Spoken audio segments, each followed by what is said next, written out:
ఓం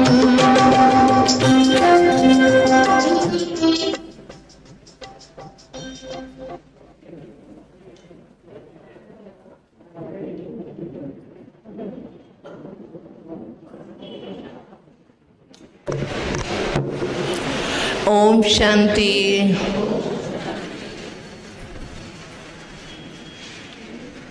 గీతా జ్ఞానదాతుడు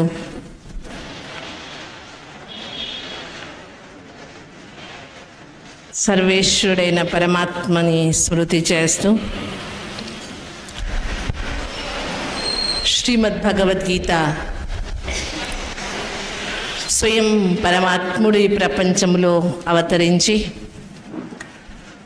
మానవులందరికీ ఆత్మోద్ధార కొరకు చెప్పినటువంటి అద్భుతమైన మార్గదర్శనం, గైడెన్స్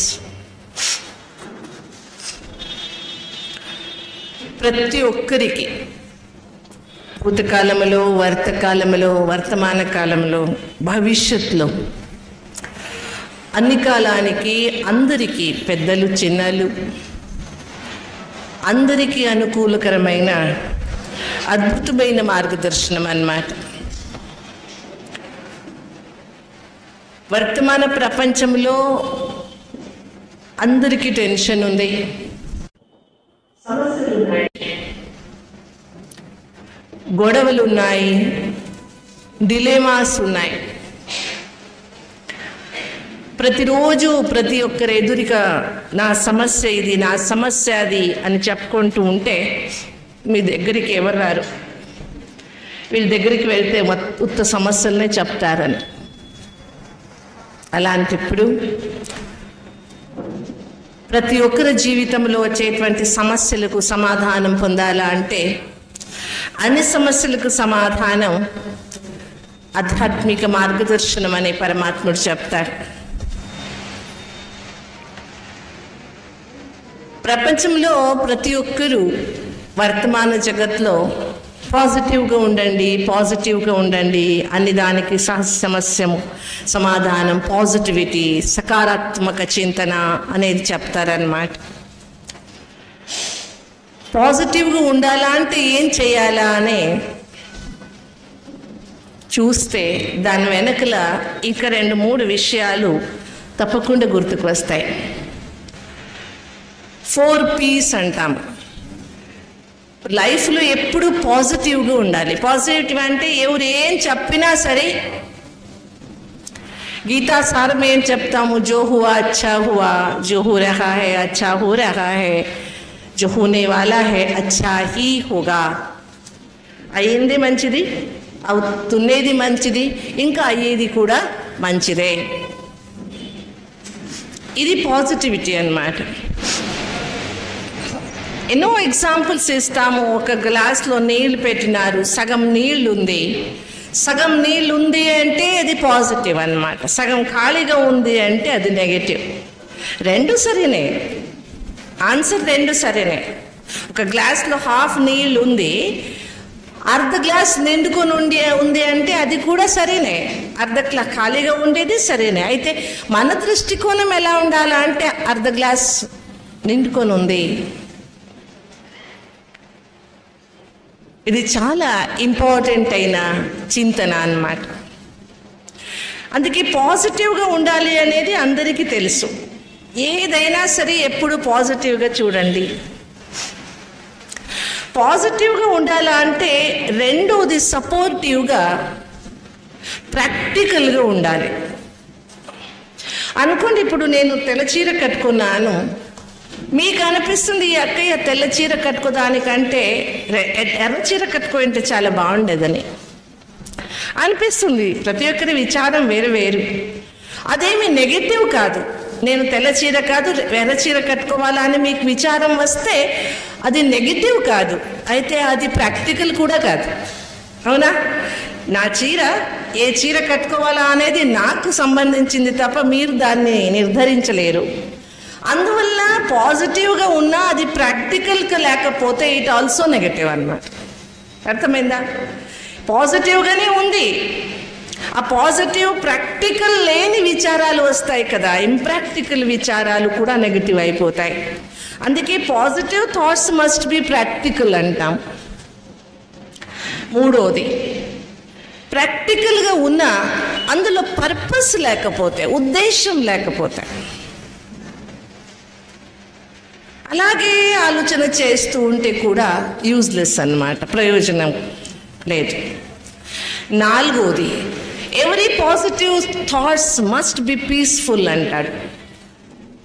పాజిటివ్గా, సకారాత్మకంగా, ధనాత్మకంగా శుభచింతన చేయాలంటే ఆ విచారాల్ని కొంచెం శాంతిగా, సమాధానంగా చేస్తే మాత్రమే ఇట్ ఈస్ వర్ది. అందుకే ప్రతి ఒక్క విచారం వచ్చినప్పుడు, ఎన్నో విచారాలు మీకు తెలుసా, ఒకరోజు ఒక మనిషి ఎన్ని విచారాలను చేస్తాడంటే దగ్గర 30,000 విచారాలను చేస్తాడంట. ఎంత చూడండి, ఎంత? 30,000. తెలిసి ఉండదు, ఇలా కూర్చున్నప్పుడు ఏందేందో విచారం వచ్చిపోయింది.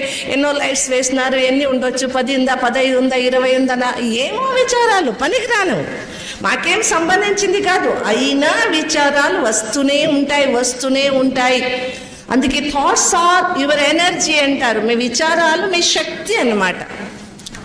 అందుకే వ్యర్థ చింతన చేస్తే, వ్యర్థ విచారాల్ని దానికి రావడానికి మీరు అవకాశం ఇస్తే మీ జీవితం వేస్ట్ అయిపోతుంది. భగవద్గీత మనిషికి ఎప్పుడు మంచి విచారాల్ని, ఎప్పుడు సకారాత్మక దృష్టికోణాన్ని, ఎప్పుడు శుభ చింతనాన్ని ఉంచుకోవడానికి కోసము చాలా ప్రేరణ ఇస్తుంది అన్నమాట. చూడండి, సాయంత్రం అయితేనే, నాకు తెలిసి ఇక్కడ కూడా పొద్దున వేసినారు కదా, సాయంత్రం అయితే మాకంతా చిన్నప్పుడు ఒక శ్లోకం నేర్పించినారు. సాయంత్రం అయితే ఇంట్లో దీపం పెడతారు, దీపం పెట్టి మొక్కొని, శుభం కరోతి కళ్యాణం ఆరోగ్యం ధన సంపద మమ శత్రుహితార్థాయ శత్రుబుద్ధి వినాశాయ సంధ్యా జ్యోతి నమోస్తుతే అని చెప్పడం ఎంత మంచి మంత్రం కదా. శుభం కరోతి, శుభం కావాలి, కళ్యాణం కావాలి, ఆరోగ్యము ధన సంపద దొరకాలి, నాలో ఉండే శత్రుబుద్ధి వినాశం కావాలి, నా శత్రుకు కూడా మంచిది కావాలనే ఒక ప్రార్థన చేసుకునేది సనాతన సంస్కృతి అన్నమాట. ఎవరైనా కానీ, నా శత్రువైనా కానీ అతనికి కూడా మంచిది కావాలి. ఇది ఆధ్యాత్మికత, ఇది సనాతన సంస్కృతి, ఇది భారతీయ సంస్కృతి అన్నమాట. అందువల్ల శ్రీమద్ భగవద్గీత, నిన్న నేను భగవద్గీతతో 5 మాటలు చెప్పినాను, ఈరోజు కంటిన్యూ చేస్తామని. గుర్తుందా? జ్ఞాపకం ఉందా? ఫస్ట్, సమదర్శి. సమదర్శిగా ఉండాలా అంటే సత్యదర్శిగా ఉండాలి. సత్యదర్శి ఉండాలా అంటే పారదర్శిగా ఉండాలి. పారదర్శిత్వం కావాలంటే దూరదర్శిత్వం ఉండాలి.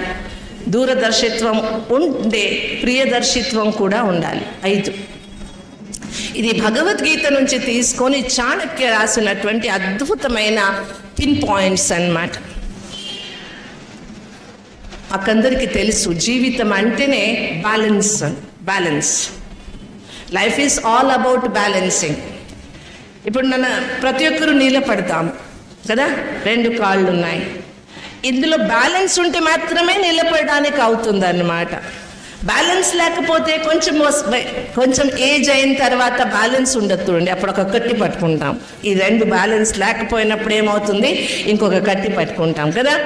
Life is balance. కాళ్ళలో బ్యాలెన్స్ కావాలి. చూస్తున్నాను ఇప్పుడు నేను, 2 కళ్ళు ఉన్నాయి, ఒకే విషయాన్ని, ఒకే దృశ్యాన్ని చూస్తున్నాను. ఒకే దృశ్యాన్ని 2 కళ్ళు బ్యాలెన్స్గా చూస్తాయి. ఈ కళ్ళలో ఏదైనా బ్యాలెన్స్ తప్పిపోయిందంటే, ఒకటి ఇక్కడ చూస్తే ఒకటి ఇక్కడ చూస్తే ఏమవుతుంది చెప్పండి మీరు కదా. ఇక్కడ కూడా బ్యాలెన్స్ ఉంది. శ్వాసం తీసుకుంటాము, తీసుకున్నంత శ్వాసాన్ని ఇక్కడే పెట్టుకుంటాను, బయటికి పెట్టనంటే కడుపు పగిలిపోతుంది అన్నమాట. అలా కాదు, శ్వాసం తీసుకుంటారు మరి వదులుతారు. శ్వాస ఉచ్ఛ్వాస నిశ్వాస అంతా ఉంటుంది అన్నమాట. బ్రీద్ ఇన్ బ్రీద్ అవుట్ ఉంది, బ్యాలెన్స్ ఉందన్నమాట. 2 చెవులు ఉన్నాయి, బ్యాలెన్స్ ఉందన్నమాట. అందుకే life is all about balancing. ఇది మొదటి పాయింట్ భగవద్గీతది. సమదర్శి అంటే సమత్వం ఉండాలి. సమత్వం, ఈక్వల్, అందరూ సమానరు అనే ఒక భావన. ఇప్పుడు సమానత అంటే ఫిజికల్గా సమానత పెట్టుకుంటే సరిపోదన్నమాట. ఇప్పుడు ఏం చేస్తున్నాయి మా గవర్నమెంట్లంతా, మీ దగ్గర రేషన్ కార్డు ఉంటే ఇంట్లో ఎంతమంది ఉన్నా ఒక్కొక్కరికి 10 kg బియ్యము ఫ్రీగా ఇస్తూ ఉన్నారు అనుకోండి. ఇంట్లో 4 ఉన్నారు, 2 చిన్న పిల్లలు, 2 అమ్మ నాన్న, చిన్న పిల్లలు, 5 సంవత్సరం అబ్బాయి, 6 సంవత్సరం ఒక అమ్మాయి. వాళ్ళు ఒక నెలకి 10 kg బియ్యం తింటారా? లేదు. మనము ఎలాగ సమానత తెస్తున్నాం అనుకోండి. మీ ఇంట్లో ఎలిఫెంట్ ఉంది, ఎలిఫెంట్ అంటే ఏనుగా, ఇంకా చిన్నది ఒకటి బక్రీ ఉంది. బక్రీ ఏమంటారు? అర్థమైంది కదా? 2 దానికి ఈక్వల్గా ఫుడ్ పెడితే ఏమవుతుంది చెప్పండి? ఈక్వల్గా ఫుడ్, ఎలిఫెంట్కి వేసింది అంతా దీనికి వేస్తే ఇది పగిలిపోతుంది అనమాట, అజీర్ణమై చచ్చిపోతుంది. బక్రీకి పెట్టింది అంతా మీరు ఎలిఫెంట్కి పెట్టినారంటే అన్నం లేక అది చచ్చిపోతుంది అనమాట. సో ఏంది తెలుసా, ఈక్వాలిటీ, సమత్వం ఫిజికల్ దృష్టికోణంతో ఈక్వాలిటీ తీసుకువస్తానంటే ఇట్ ఈస్ హైలీ ఇంపాసిబుల్, సాధ్యమే లేదు. ఇన్ని సంవత్సరాలైంది మా దేశానికి స్వతంత్రం వచ్చి, ఇంకా ఈక్వాలిటీ తీసుకోలేకపోతున్నాం. ఎందుకంటే మా ఈక్వాలిటీ తెచ్చే ఒక విధానమే తప్పనమాట. ఫిజికల్గా తెస్తున్నాము, ఇట్ ఈస్ నాట్ పాసిబుల్.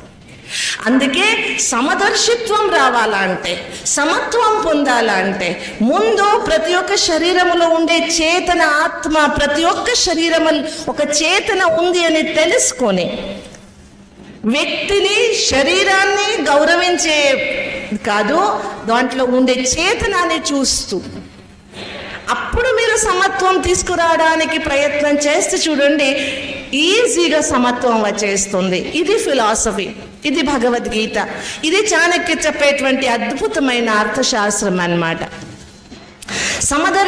సమదర్శిత్వం రావాలంటే భగవద్గీతలో చాలా మంచి మార్గదర్శనం ఉందన్నమాట. సుఖ దుఃఖే సమే కృత్వా లాభౌ జయాజయౌ, సుఖము దుఃఖము, లాభము నష్టము, జయము పరాజయము అన్ని దాంట్లో సమభావం పొందు అని. ఎంత చక్కగా ఉంది కదా? మీ దగ్గర సుఖం ఉంది, నా దగ్గర దుఃఖం ఉంది. అప్పుడు మీరు బాగా చెప్తారు, అక్కయ్య ఈరోజు దుఃఖం ఉందండి, రేపు సుఖం వచ్చేస్తుంది అని. అదే ఉల్టా అయితే అప్పుడు వినం మనము. చూడండి, చెప్పేది, ఉపదేశం చెప్పేదానికంటే సహజమైన ప్రక్రియ ప్రపంచంలో ఏది లేదు. అందుకే బ్రహ్మకుమారి ఈశ్వరి విశ్వవిద్యాలయంలో ఉపదేశం చెప్పరు. ఉపదేశం కాదు ఇక్కడ చెప్పేది, ఎడ్యుకేషన్ అన్నమాట. ఇది ఇక్కడ చెప్పేది శిక్షణం అన్నమాట. చెప్పిన తర్వాత అది ఎలా ప్రాక్టికల్లో తీసుకురావాలి అనేది కూడా చెప్తారన్నమాట. వాళ్ళు కూడా దీన్ని జీవితంలో ఆచరించుకొని చెప్తారు. ఊరికి చదువుకొని చెప్పేవాళ్ళు ప్రపంచంలో మీకు ఎంతోమంది దొరుకుతారు. ఎంతోమంది కార్పొరేట్ లెక్చరర్స్ అంతా ఉన్నారు. ఒక్కొక్క లెక్చర్స్కి లక్షల కొద్ది డబ్బు తీసుకుంటారు, మంచి మాట చెప్పి వెళ్ళిపోతారు. అయితే వాళ్ళు ప్రాక్టికల్ జీరోగా ఉంటారు. ప్రాక్టికల్ జీరో ఏమీ జీవితంలో ఉండదు.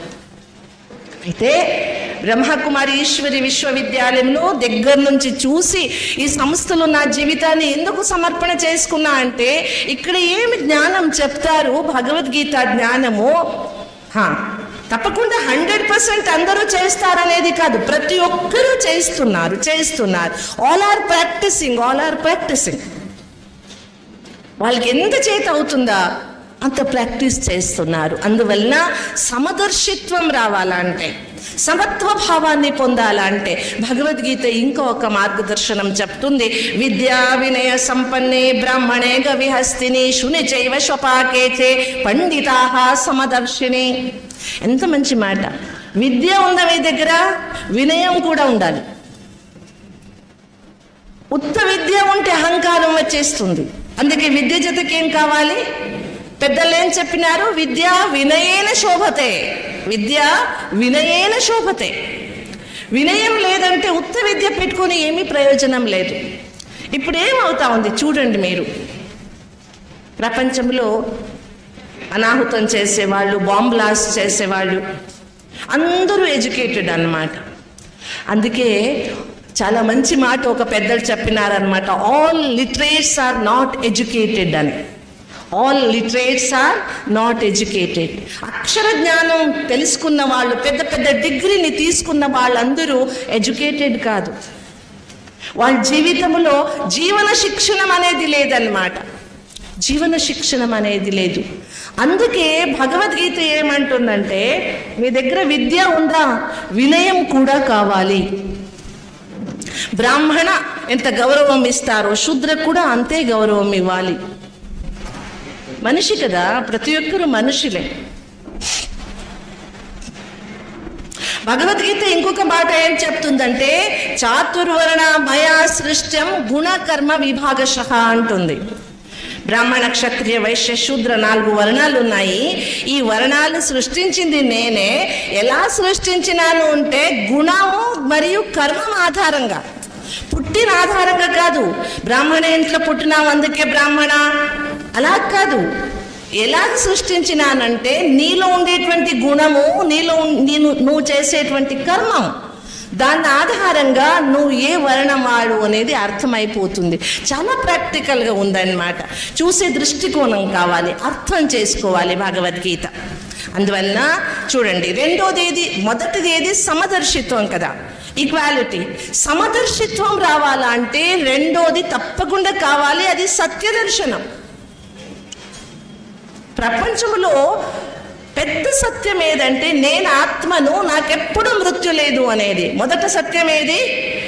శరీరానికి మృత్యు ఉంది, ఆత్మ ఎప్పుడు చచ్చిపోదు, ఆత్మకి మృత్యు లేదు, అవసానం లేదు, ఆత్మ శాశ్వతం. ఈ సత్యాన్ని సరిగా తెలుసుకుంటే, పొద్దున కూడా విన్నారు, బ్రహ్మకుమారి సంస్థలు థియరీ క్యాంప్స్ చేస్తారనమాట. కారోనరీ ఆర్టరీ డిసీజ్, కారోనరీ ఆర్టరీస్ బ్లాక్ అయితే ఆ బ్లాక్స్ తీపియడానికి శిబిరాలను చేస్తున్నారు. ఏం తెలుసా, ప్రతిరోజు మీరు ఒక 15-20 నిమిషాలు నేను ఆత్మ అనేది ప్రాక్టీస్ చేస్తే మీ 75% టెన్షన్ తగ్గిపోతుంది. ఇది 100% అన్నమాట. అందరికీ టెన్షన్ ఉంది కదా, టెన్షన్ తగ్గించుకోవాలా అంటే ప్రతిరోజు నేను ఒక ఆత్మను, శాంత స్వరూపను, జ్యోతి స్వరూప ఆత్మనేననేది ప్రాక్టీస్ చేయండి. ఒకే పూట కాదనుకోండి, ఒకేసారి కూర్చొని 15-20 నిమిషాలు చేయలేకపోతున్నారు, 5 నిమిషాలు చేయండి. పొద్దున 5 నిమిషం, మధ్యాహ్నం 5 నిమిషం, సాయంత్రం తప్పకుండా చేయండి. ఆత్మజ్ఞానము, ఆత్మాభ్యాసము, ఆత్మానుభూతిని ప్రాక్టీస్ చేస్తే మా టెన్షన్ అంతా ఆటోమేటిక్గా తగ్గిపోతుంది. ఇది సత్య దర్శనం. ప్రతి శరీరములో ఒక చైతన్య శక్తి ఉంది.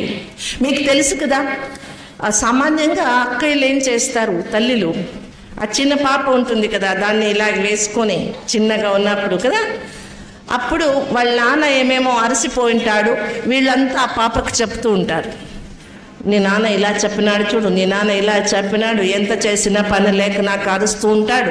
ఆ పిల్ల వినదు అనుకుంటారు. వింటుందా లేదా? చెప్పలేదు. అది చిన్న ఆర్గన్స్ కాబట్టి చెప్పలేదు. అయితే మీరు ఏం చెప్పినా ఏం చేస్తుంది, అది వింటుంది. ఎందుకంటే శరీరంలో ఉండే ఆత్మ చిన్నది పెద్దది ఉండదండి, అది ఒకే సమానంగా ఉంటుంది. శరీరము చిన్నగా పెద్దగా అవుతుంది.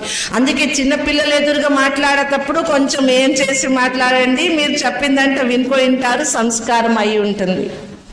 అందువలన సత్య దర్శనం. రెండో సత్యం ఏది తెలుసా? మొదట సత్యం నేను ఆత్మను, రెండో సత్యం పరమాత్ముడు సర్వశక్తివంతుడు, ఒక్కడే ఉన్నాడు. ఏ పేరుతో చెప్పినా పరమాత్ముడు ఒక్కడే. ఏ పేరు చెప్పినా, ఎలాంటి పేరు చెప్పినా సర్వశక్తివంతుడైన పరమాత్ముడు ఒక్కడే ఉన్నాడు. ఇది సత్యం, శాశ్వతమైన సత్యం. ఇంకొకటి మూడో సత్యం ఏంటంటే, ఇలాగ ఆత్మనాశం పొందదు, ఆత్మ అవినాశి అయి ఉంది, అలాగే ఆత్మలో ఉండే గుణాలు కూడా శాశ్వతంగా ఉన్నాయి. ఆత్మలో ఉండే గుణాలు కూడా శాశ్వతంగా ఉన్నాయి. శాంతి, సమాధానము, ప్రీతి, సద్భావన, అవగుణాలు కూడా పెంచిపోయినాయి. అందువలన ఈ సత్యం ఎలా చూడండి, బయట ఉండే ప్రకృతి శాశ్వతం. విజ్ఞానం ఏమంటుంది? మీరు ప్రకృతిని డిస్ట్రాయ్ చేయలేరు, పరివర్తన అవుతుంది అంతే, పరివర్తన అవుతుంది, డిస్ట్రాయ్ కాదు. ఈ సత్యాన్ని తెలుసుకున్నది చూడండి, హిందీలో 2 శబ్దాలు ఉన్నాయి, జాన్నా और समझना. हम जानते बहुत कुछ है, समझते बहुत कम है. ఎన్నో విషయాలు తెలుసు మాకు, అవన్నీ అర్థం కాలేదు. అర్థమైంటే అలా చేసేవాళ్ళు కాదు. తప్పు తెలుసుకోవద్దండి. నాకు తెలీదు హిందూపురంలో ఉండే వాళ్ళంతా తంబాకు టొబాకో తింటారా? ఇక్కడ తినరా? తక్కువనా? చాలా మంచిది. ఇప్పుడు టొబాకో వేరే వేరే ఫామ్లో వస్తూ ఉంది. టొబాకో చూయింగ్ గమ్స్ వచ్చేసినాయి, టొబాకో చాక్లెట్స్ వచ్చేసినాయి, టొబాకో వేరే వేరే రూపంలో వస్తూ ఉంది. మీకు తెలిసి ఉండొచ్చు, తంబాకు ఏ పొలంలో పండుతారు కదా, అక్కడ పాము కూడా వెళ్ళదండి, ఆవులు కూడా తినవు తంబాకు వేస్తే. అయితే మనిషి ఏం చేస్తాడు? దాన్ని చాలా చక్కగా అగరబత్తి పెట్టుకొని ఉంటాడు కదా. అంటే గాడిద కంటే పాము కంటే కనీసమైపోయినాడు అన్నమాట. అవునా కదా చెప్పండి? ఇప్పుడు అవి ఎందుకు? ఎక్కడ చూసినాను మొన్న, నేపాల్లో చూసినా, ఆడవాళ్ళు ఆరాంగా పబ్లిక్లో. ఇండియాలో ఇంకా కొంచెం తక్కువ, గోవాలో కొంచెం చూస్తారు మీరు, ఇంకా అన్ని దగ్గర లేదన్నమాట, అది ఓపెన్గా లేదు. అయితే నేపాల్లో అయితే ఓపెన్గా చేస్తున్నారు లేడీస్. ఈక్వాలిటీ, దానికి అలాంటి ఈక్వాలిటీ కావాలనా? అవసరం లేదు. సత్యదర్శనం. 3వది దూరదర్శిత్వం. మా అమ్మ నాన్న తాతగారు విత్తనాలు వేసి పెద్ద పెద్ద చెట్టుల్ని పెంచినారు కదా. వాళ్ళు విత్తనాలు వేసి పెద్ద పెద్ద చెట్టుల్ని పెంచిన దానికి ఇప్పుడు మాకు నీడ దొరుకుతూ ఉంది. ఆనాడు వాళ్ళు ఏమన్నా విత్తనాలు వేసేటప్పుడు నాకేమి దొరకదు కదా, ఎందుకు వేయాలా అని అనుకుంటే ఇప్పుడు మొత్తం ఖాళీ. ఇప్పుడు మా గవర్నమెంట్స్ 4 లైన్ 6 లైన్ చేస్తూ ఉంది చూడండి, ఎక్కడ కొంచెం కూడా నీడ లేదు. అలాగైపోతా ఉన్నది. మాకు తెలుసు చెట్టులు ఎందుకు కావాలంటే ఉత్తమ నీడ మాత్రమే కాదు, నీళ్లు పడితే నీళ్లు అక్కడ లోపల వెళ్ళాలా అంటే అలాగే పారిపోకూడదంటే దానికి వేళ్ళు కావాలి. అప్పుడు మాత్రమే నీళ్ళు నిలబడుతుంది. నీళ్లు నిలబడితే మాత్రమే అంతర్జలం పెంచుతుంది. అంతర్జలం ఎక్కువ అవుతాయి కదా నీళ్లు దొరికేది మాకు. ఇది దూరదర్శిత్వం అన్నమాట, మా పెద్దలది దూరదర్శిత్వం. అందుకే దూరదర్శిత్వం అంటే ఈరోజు నేను చేసిన కర్మఫలం నా వెనకల తప్పకుండా వస్తుంది. నిన్న కూడా శ్లోకం చెప్పినాను, కర్మణ్యేవాధికారస్తే మా ఫలేషు కదాచన మా కర్మ ఫలహేతుర్భూర్మాతే సంగోస్త్వ కర్మణి. కర్మం చేసేది నా అధికారం, కర్మ ఫలం గురించి ఆలోచన చేసేది నా అధికారం కాదు. మంచి కర్మాలని చేస్తే తప్పకుండా ఫలం తప్పకుండా దొరుకుతుంది. కర్ణాటకలో ఒకరు శంభా జోషి అని ఉన్నారు, చాలా మంచి సాహితీ, ఇప్పుడు లేరు అతను ఈ శ్లోకం ఒప్పుకోలేదు. దీనిపైన హైకోర్టుకు వెళ్ళినాడు అన్నమాట. నేను కర్మం చేసినాక నాకు ఫలం అడిగే అధికారం ఎందుకు లేదా అని. కేసు ఫైనల్ అయ్యే లోపలే శరీరం వదిలి వెళ్ళిపోయినాడు అన్నమాట. అయితే నిజంగా నేను కర్మం చేసేది నా అధికారం. కర్మం అంటే ఉత్తమ ఏదో పని చేసేదని మాకు. శరీరంలో ఉన్నప్పుడు శ్వాసం తీసుకునేది ఒక కర్మం కదా, చూసేది ఒక కర్మం కదా, వినేది కూడా ఒక కర్మం కదా. ఇవన్నీ అంత్యం వరకు చేస్తూ ఉంటాము. ప్రతి కర్మం చేసిన దానికి ఫలము తప్పకుండా దొరుకుతుంది, ప్రతి ఒక్కరికి దొరుకుతుంది అన్నమాట, ఎక్కడ పోదు. పొద్దున కూడా జ్ఞాపకం చేసుకున్నాను, కన్నడలో చాలా మంచి మాట ఉంది, తామాడిద కర్మ బలవంతವಾಗಿರಲು ನೀ ಮಾಡುವುದೇನು ಹರಿಯೇ. కర్మం స్ట్రాంగ్ ఉంటే ఎవరేం చేయలేరు. అందుకే ఈనాడు కర్మం చేసేటప్పుడు, ఈ క్షణములో నేను మాట్లాడేటప్పుడు, ఈ క్షణములో ఏమైనా చెప్పేటప్పుడు దూరదర్శిత్వం పెట్టుకొని ఇది చెప్తే ఏమవుతుందనే ఆలోచన చేయండి. ఇప్పుడు స్కూల్స్కి వెళ్తుంటారు, చిన్న ఏజ్లో చదవకపోతే పెద్దలైన తర్వాత చదువుతానంటే కుదరదు. ఏది ఏ వయసులో చేయాలో అప్పుడు చేసేస్తే అది జీవన పర్యంతం మా జతకు ఉంటుందన్నమాట. అందుకే దూరదర్శిత్వం కావాలి. ఈనాడు నేను చేసే ప్రతి ఒక్క సంకల్పం పైన దీని ఎఫెక్ట్ ఎంత దూరం వరకు ఉంటుంది అనే ఒక విశ్వాసము, దాని యొక్క నిజమైన ఉద్దేశం మా ఎదురుగా ఉండాలి. 4వది పారదర్శి. పారదర్శి అంటే లేదన్నమాట చెప్పడానికి, కావాలంటే అతనే వినాలి అనుకుంటాం, అలా కాదు. అందుకే పారదర్శిగా ఉండండి. ప్రతిరోజు ఈరోజు జరిగిన విషయాన్ని ఇలా ఇంట్లో మీకంత అనుభవం ఉంటుంది. జాయింట్ ఫ్యామిలీస్ ఉన్నప్పుడు ఇంట్లో పెద్దలు ఒక్కడు ఉండేవారు కదా, 4-5 మంది పోయి ఏదేదో వేరే వేరే పని చూసుకొని వచ్చేవాళ్ళు. సాయంత్రం ఇంటికి వచ్చిన తర్వాత ఎవరు పెద్దడు ఉంటాడు కదా ఇంట్లో, అతనికి అన్ని సమాచారాలు చెప్పేవాళ్ళు. ఇలా జరిగింది, ఇలా జరిగింది, ఇలా జరిగింది. ఎంత మంచి వాతావరణం ఉన్నింది ఇంట్లో, అందరికీ అన్ని మాటలు తెలిసి ఉంటా ఉన్నింది. అందరూ ఒకే ఏకతలో ఉండేవాళ్ళు అన్నమాట.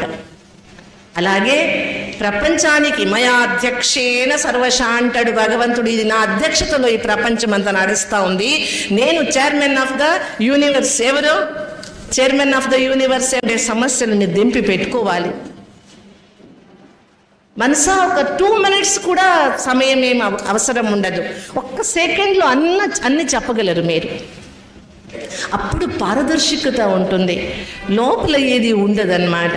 ఇప్పుడు మనం ఏం చేస్తున్నామంటే తల మీద మోసుకొని తిరుగుతున్నాము, బరువు అయిపోయి ఉంటుంది.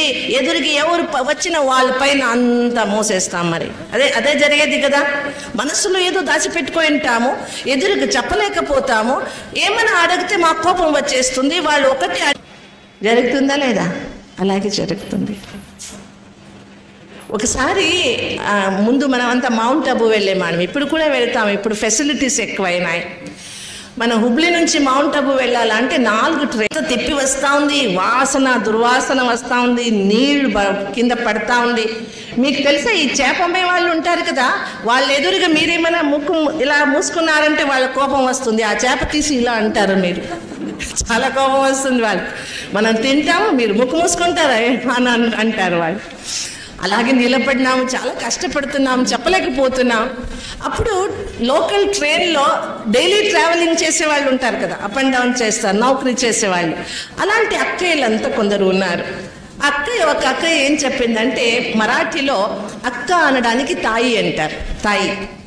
తాయి ఆ టోకరీ, ఆ గంప ఎందుకు తల మీద పట్టుకున్నావు, కింద పెట్టేసే, బరువు కదా, ఎందుకు మోసుకొని నిలబడినావు ట్రైన్లో, ఇంకా అర్ధగంట అయినా అవుతుంది కదా స్టేషన్ వచ్చేకి అని. అప్పుడు ఆ చేపల అమ్మ ఉంది కదా, ఆమె ఏమంటుంది తెలుసా, అయ్యో తాయి నీకు తెలీదా, ఈ గంప కింద పెడితే ట్రైన్కి బరువు కాదా అంటుందా. తల మీద పెట్టుకున్నా తీసుకుపోయేది ఏది, ట్రైన్ కదా. చూడండి తెలివి ఎంత బాగుందని. మనం కూడా అలాగే చేస్తున్నాం. మా బరువు భగవంతునికి ఇస్తే చాలా ఈజీగా అతను మోసుకుంటాడు. అయితే మనం ఇవ్వమన్నమాట. ఏమంటామో, పాపం ప్రపంచం అంతా మోసుకుంటాడు కదా, నాకు కష్టం ఎందుకు ఇవ్వాలి అని మనమే పట్టుకొని ఇలా చేస్తూ ఉంటాం. అందుకే పారదర్శిగా ఉండండి. కష్టాలు సుఖాలు అన్నీ ఎవరికి చెప్పేసేయండి. మనం కష్టాలు చెప్పుకుంటాము, ఏమైనా మాటలు ఉంటే ఇక్కడక్కడంతా దాచిపెట్టుకుంటాము, బరువు ఎక్కువ అయిపోతుంది. ఎవరు వస్తారో వాళ్ళ పైన అంత మోసేస్తాం. మరి అలా ఉండకూడదు. 5వది ప్రియదర్శి. డాక్టర్ దగ్గరికి వెళ్తే డాక్టర్స్ టాబ్లెట్స్ ఇస్తారు. టాబ్లెట్స్ షుగర్ కోటెడ్ ఉంటాయి అన్నమాట, దానిపైన షుగర్ కోటెడ్ ఉంటుంది, లేదంటే తినలేరు మీరు. అలాగే ఏ మాట అయినా చెప్పేటట్లు ప్రియంగా చెప్పాలి. సత్యం బ్రూయాత్ ప్రియం బ్రూయాత్, సత్యం అప్రియం న బ్రూయాత్. ఇప్పుడు చూడండి, ఎవరో పిల్లోడు, ఒక అబ్బాయి అమెరికాలో ఉన్నాడు, అతని నాన్న చనిపోయినాడు అనుకోండి, ఫోన్ చేసి చూడు బాబు నీ నాన్న చనిపోయినాడని చెప్పారు అన్నమాట. ఏం చెప్తారు? కొంచెం నిదానంగా, బాగున్నావని బాబు, లేదు మీ నాన్న కొంచెం ఆరోగ్యం బాగుండలేదు, పరమాత్మ దగ్గరికి వెళ్ళిపోయినాడు, లేదా ఈశ్వర పాదం చేరుకున్నాడు. ఇలా కదా శబ్దాలు ఎలా వాడతాం చూడండి. అర్థం అదే, చచ్చిపోయినాడు అనేది అర్థం. అయితే నేరంగా చెప్పమన్నమాట. ఇది జీవితానికి సంతోషం పొందాలంటే ఈ 5 సూత్రాలు గుర్తుంటుందా? రిపీట్ చేసుకుంటారా ఒకసారి? ఏది? సమదర్శి, సత్యదర్శి, దూరదర్శి, పారదర్శి, ప్రియదర్శి. భగవద్గీత ఈ 5 విషయం గురించి చాలా చక్కగా, చాలా శ్రేష్టమైన ఈజియెస్ట్ మార్గదర్శనం చెప్తుందన్నమాట. మీ ఎదురుగా ఒక చిత్రం పెట్టినాను. ఆ చిత్రానికి 15వ అధ్యాయములో భగవద్గీతలో ఒక శ్లోకం ఉంది. ఊర్ధ్వమూలం అధశాఖం అశ్వత్థం ప్రాహురవ్యయం ఛందాంసి యస్య పర్ణాని యస్తం వేదస వేదవేత్తన్. ఊర్ధ్వమూలం అధశాఖః. ఈ వెనకలో ఉండే చిత్రం చూడండి. ఇక్కడ పక్కన చిన్నగా ఒక చిత్రం ఉంది. దాంట్లో పక్కన మీకు కనిపిస్తుందా? పక్కన అది ఈ శ్లోకానికి అర్థం చెప్పే చిత్రం అన్నమాట. ఊర్ధ్వమూలం, దాని మూలం ఎక్కడుంది? పైన ఉంది. దాని మూలం పైన ఉంది, కింద శాఖలున్నాయి. ఇది అశ్వత్థ వృక్షము అంటాడు భగవంతుడు. మానవ సృష్టి అనేది ఒక అశ్వత్థ వృక్షము. ఇది సంస్కృతంలో అశ్వస్థ అశ్వస్థ అశ్వత్థ అయిందన్నమాట. అశ్వస్థ అంటే శాశ్వతమైనది, వినాశం లేనిది అని అర్థం అన్నమాట. ఈ ప్రపంచం అనేది ఒక కల్పవృక్షం అంటారు దీనికి, శాశ్వతమైనది. ఈ కల్పవృక్షము శాశ్వతమైనది. దీన్ని తెలుసుకుంటే వేదాలు తెలుసుకున్నట్లు, 4 వేదాలని తెలుసుకున్నట్లు. ఈ మానవ సృష్టి అనేదే ఒక వృక్షం. 4 యుగాలు ఉన్నాయి ఇందులో: సత్యయుగం, త్రేతాయుగం, ద్వాపరయుగం, కలియుగం. ఈ 4 యుగాలతో పెంచిన, పెద్దగైన తర్వాత పరివర్తన పొందేటువంటి అద్భుతమైన వృక్షము ఈ మానవ సృష్టి అంటాడు. అలాగే తేతం భుక్త్వా స్వర్గలోకం విశాలం క్షీణే పుణ్యే మర్త్యులోకం విశంతి ఏవం త్రైధర్మామనుప్రపన్న గతాగతం కామకామా లభంతే. అర్థమైందంటే ఈ చిత్రం చూస్తే కొంచెం అర్థం కావచ్చు అనుకుంటాను. అక్కడ పెద్దగా పైన మీకు స్వర్గం కనిపిస్తుంది.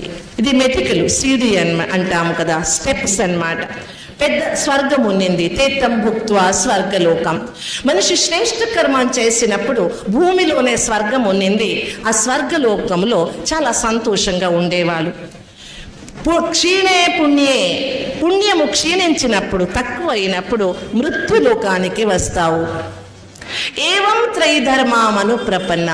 ఇలా సత్వ రజస్ తమస్ అనే 3 ధర్మంలో వచ్చే ప్రతి ఒక్క మనిషి ఈ దాంట్లో చుట్టుతూనే ఉంటాడు, చక్రములో వస్తూనే ఉంటాడు. సత్యయుగంలో వస్తాడు, త్రేతాయుగంలో వస్తాడు, ద్వాపరయుగంలో వస్తాడు, కలియుగంలో వస్తాడు, మరి సత్యుగానికి వెళ్తాడు. ఇలాగ ఈ చక్రము తిరుగుతూ ఉంటుంది అని భగవద్గీత చెప్తుంది అన్నమాట. ఆధారం ఏది? పొద్దున కూడా విన్నాము దీని గురించి. ప్రతిదానికి ఆధారము మనిషి చేసేటువంటి కర్మం. జీవితం అంతా కర్మఫలం అన్నమాట కదా. ఎవరైనా కొంచెం ఆరోగ్యం బాగలేదు, కుంటగా ఉన్నాడు, కాళ్ళు సరిలేవు, ఏం చేస్తున్నాడో ముందు జన్మములో అనుభవిస్తున్నాడు అనరా అంటాం కదా. అంటే ఎవరు తీసుకువచ్చినారు? ముందు జన్మములో చేసింది ఆత్మ తీసుకువచ్చింది. శరీరం మారిపోయింది, అయితే ఆత్మ తీసుకువచ్చింది. మీరు పునర్జన్మం గురించి చాలా ఘటనలు వినింటారు, చాలా సంగతులు వినింటారు. నేను ఒకసారి 1979-80లో నేను బళ్ళారిలో ఉన్నాను. బళ్ళారిలో ఉన్నప్పుడు మా ఆశ్రమానికి జంషేడ్పురం అని విన్నారు కదా, జంషేడ్పురం వాళ్ళు అక్కడ బళ్ళారి దగ్గర NMDC, MMTC అవన్నీ ఉన్నాయి. అక్కడ జాబ్ చేసే ఒక ఫ్యామిలీ వచ్చేవారు మా సెంటర్కి. వాళ్ళు చిన్న 2 పిల్లలు, బాబులు అన్నమాట, 2. ఒకడు 2.5 సంవత్సరం. అతని పేరు బంటి అని. పేరేమి నిజంగా అది వేరే, చిన్నగా పేరు పెట్టుకొని ఉంటారు కదా, బంటి అని. ఆ పిల్లోడు ఒకసారి వాళ్ళ ఇంటికి పిలిచినారు నన్నే, వాళ్ళమ్మ. ఇంటికి పోతే దుర్నాతం వాసన. ఏమమ్మా ఇల్లు చాలా చక్కగా పెట్టుకున్నారు, వాసన ఎక్కడి నుంచి వస్తుందంటే మూలలో ఒక డబ్బా ఉందన్నమాట, అట్ట బాక్స్, అక్కడి నుంచి వస్తుంది. ఎందుకు అంటే అప్పుడు వాళ్ళ అమ్మ చెప్పింది, ఈ పిల్లోడికి ఏమి ఇచ్చినా, తినడానికి ఇచ్చినా 2 కావాలి, ఏదైనా ఐటమ్స్ ఇస్తే 2 కావాలి. చిన్నపిల్లలు సామాన్యంగా 1 ఇస్తే ఇంకొకటి ఇవ్వమని అడుగుతారు. ఆ పిల్లడు అలా కాదంట. ఏంటంటే 1 ఇస్తే ఇంకొకటి ఇవ్వండి అంట. ఎందుకంటే నా కూతురు ఒక ఆమె ఉంది, ఆమెకి కావాలా అంటాడు. అర్థమైందా?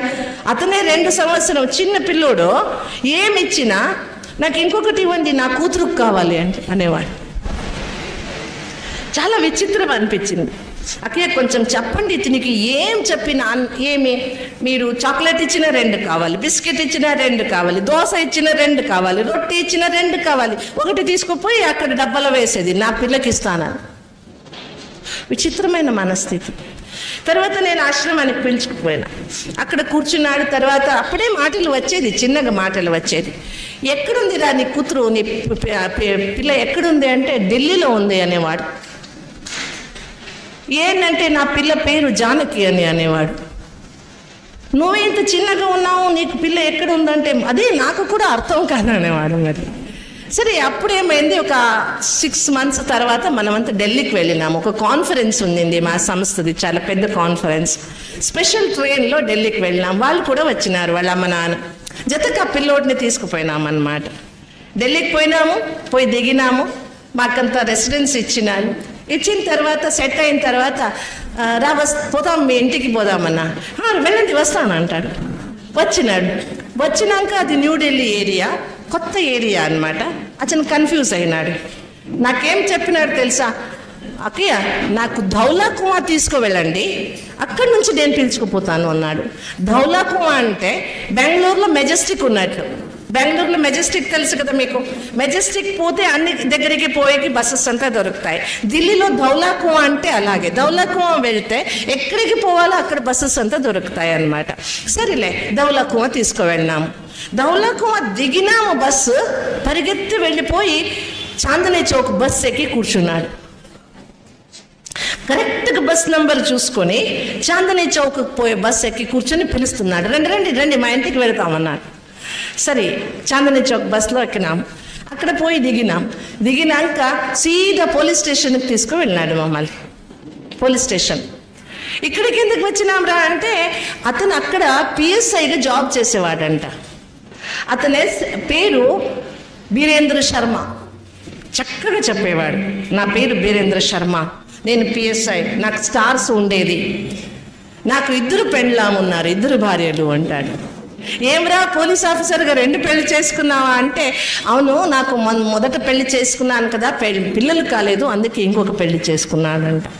ఆ 2వ భార్యకు ఒక అమ్మాయి జన్మమైందంట. ఆ అమ్మాయిది 2nd బర్త్డే అంట. ఆ 2nd బర్త్డేకి డ్రెస్ గిఫ్ట్ తీసుకురావాలా అని హెచ్డి గాడి మీద వెళ్ళినాను. చూడండి, ఇవన్నీ చెప్పేవాడు. 2.5 సంవత్సరం అబ్బాయి. హెచ్డి గాడిలో వెళ్ళినాను, అంతవరకు గుర్తుంది. గిఫ్ట్ అంతా తీసుకున్నాను, ఇంకా ఇంటికి రావాలనుకున్నాను. అంత లోపల ఏం జరిగిందేనో ఇక్కడికి వచ్చినాను. తర్వాత అక్కడ పోలీస్ స్టేషన్ పోయినాము. పోయి అడిగితే ఇలాంటి వీరేంద్ర శర్మ అని 8 సంవత్సరాల కింద వీరేంద్ర శర్మ అని ఒక పిఎస్ఐ ఉండేవారు. చాందనీ చౌక్ సర్కిల్లో యాక్సిడెంట్లు చచ్చిపోయినారంట. అది అయిన తర్వాత ఇంకెక్కడ జన్మం తీసుకున్నాడో తెలియదు, కానీ ఇక్కడ వచ్చి 2.5 సంవత్సరం అయింది. దగ్గర 5 సంవత్సరాలు అయ్యేంత వరకు ఆ పిల్లోడు అన్ని కథ చెప్పేవాడు. తర్వాత మర్చిపోయినాడు అనమాట. చూడండి, నిజంగా నేను ఎందుకు ఈ ఇన్సిడెంట్ చెప్తున్నా అంటే, కోఇన్సిడెంట్లీ అది ఎక్కడ పోయినాము, చూసినాము, ఆ పిల్లోడు చెప్పిందంతా నిజమైంది అనమాట. ఎందుకు ఈ కథ చెప్తున్నానంటే, కర్మ. చూడండి, ముందు జన్మములో చేసింది అందరికీ గుర్తుండదు. అందరికీ ఏమైనా జ్ఞాపకం ఉంటే చాలా కష్టం. ఎదురుగా నిలబడి నీ డబ్బిచ్చేది ఉంది, నాకనే నిలబడితే ఎంత కష్టం కదా. అవన్నీ ఏమీ జ్ఞాపకం ఉండదు, చాలా మంచిది. అయితే జ్ఞాపకం లేకపోయినా కర్మం అనేది జతకు తప్పకుండా వస్తుంది. అందుకే భగవద్గీత మా కర్మాన్ని శ్రేష్టంగా చేసుకోవడానికి కోసమే కర్మయోగాన్ని నేర్పిస్తుంది. ఏం నేర్పిస్తుంది?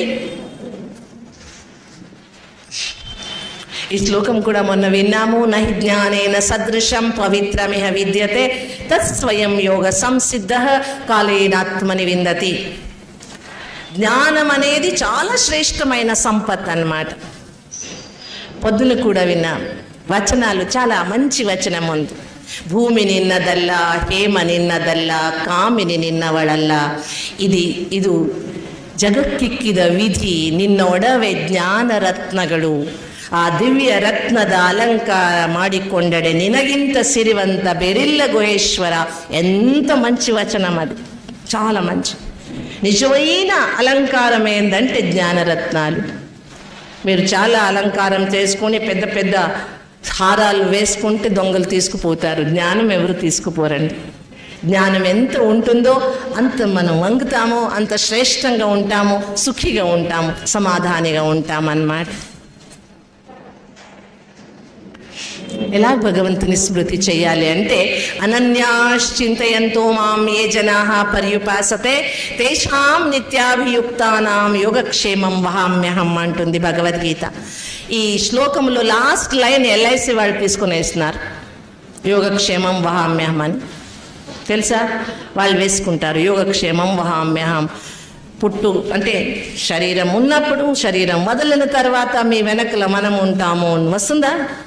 మీరు ఎల్ఐసి చేసినారనుకోండి, మీరు చచ్చిపోతే మీ వెనకల వస్తుందా? మీ ఇంటి వాళ్ళకి దొరుకుతుందా? ఎవరికి దొరుకుతుంది? ఎల్ఐసి మా వెనకల రాదు, వచ్చేది మనం చేసిన కర్మం అన్నమాట. అందువలన ఈ శ్లోకం అర్థం చాలా చక్కగా ఉంది. అనన్య భావముతో నువ్వు ఒక్కడే భగవంతుడు నా జతకున్నావు అనే విశ్వాసముతో మంచి కర్మాలను చేస్తూ ఉంటే, పరమాత్మని స్మృతి చేసుకుంటే మన యోగక్షేమాన్ని అతను చూసుకుంటాడు. యోగక్షేమానికి కూడా చాలా మంచి అర్థం ఉంది. ఉన్నింది కాటు పెట్టుకుంటాడు, లేనిది ఇస్తాడనమాట. దానికి యోగక్షేమం అంటారు. ఏముందో దాన్ని చూసుకుంటాడు, లేనిది ఇస్తాడు కూడా. మాకు కావాల్సింది ఆవశ్యకంగా ఇస్తాడనమాట. అలా అయితే భగవద్గీత ఒక యోగ శాస్త్రం. ఏ యోగం గురించి చెప్తుంది భగవద్గీత? పతంజలి యోగం అంతా మీరు నేర్చుకొని ఉంటారు కదా. అష్టాంగ యోగం అనేది పతంజలి యోగ సూత్రములో వస్తుందన్నమాట. యమ, నియమ, ఆసన, ప్రాణాయామ, ప్రత్యాహార, ధ్యాన, ధారణ, సమాధి, అష్టాంగాలు. యోగంలో అష్టాంగాలు ఉన్నాయి. యమ, నియమ, ధారణ, సమాధి. తప్పిపోయింది. యమ, నియమ, ప్రాణాయామ, ఆసన, ధ్యాన, ధారణ, సమాధి, 8 అష్టాంగాలు. అందులో ఎన్ని చేస్తున్నాము? 2 ఆసనాలు, ప్రాణాయామాలు చేస్తున్నాము, మిగతాది ఏమీ లేదు. అయితే భగవద్గీత యోగం గురించి చాలా చక్కగా ఇక్కడ 2 శ్లోకాలు పెట్టినాను చూడండి. మొదట శ్లోకం, యోగస్థ కురు కర్మాణి సంగం త్యక్త్వా ధనంజయ సిద్ధో సమోభూత్వా సమత్వం యోగ ఉచ్యతే. చాలా మంచి మీనింగ్ అన్నమాట. యోగస్థ కురు కర్మాణి, ఏ కర్మం చేసేటప్పుడు యోగంలో వండుకొని కర్మం చేయి. అంటే నా తోడు భగవంతుడు ఉన్నాడు అనే విశ్వాసముతో కర్మం చేయి. సిద్ధి అసిద్ధిలో సమభావం పెట్టుకో. సిద్ధి దొరికినా అంటే సక్సెస్ దొరికినా దొరకకపోయినా సమభావం పెట్టుకో. అది చాలా కష్టం కదా. అయితే అదే యోగం అన్నమాట. సమత్వం యోగ ఉచ్యతే. బ్యాలెన్స్, సమత్వం పొందేది యోగము. ఇప్పుడు శరీరాని కోసం ఫ్లెక్సిబుల్గా ఉండాలని యోగాసనాలు చేస్తాము, వ్యాయామాలు, ఎక్సర్సైజ్ చేస్తాము, వాకింగ్ చేస్తాము, శరీరం ఫిట్నెస్ కోసం. అయితే మనస్సు ఫిట్నెస్కి ఏం చేస్తున్నాం?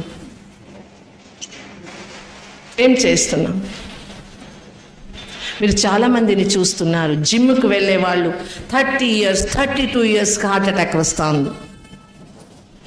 ఫిజికల్ ఫిట్నెస్ నుండి ఇంటర్నల్ ఫిట్నెస్ రాదు. ఉత్త ఫిజికల్ ఫిట్నెస్ నుంచి లాభము లేదు.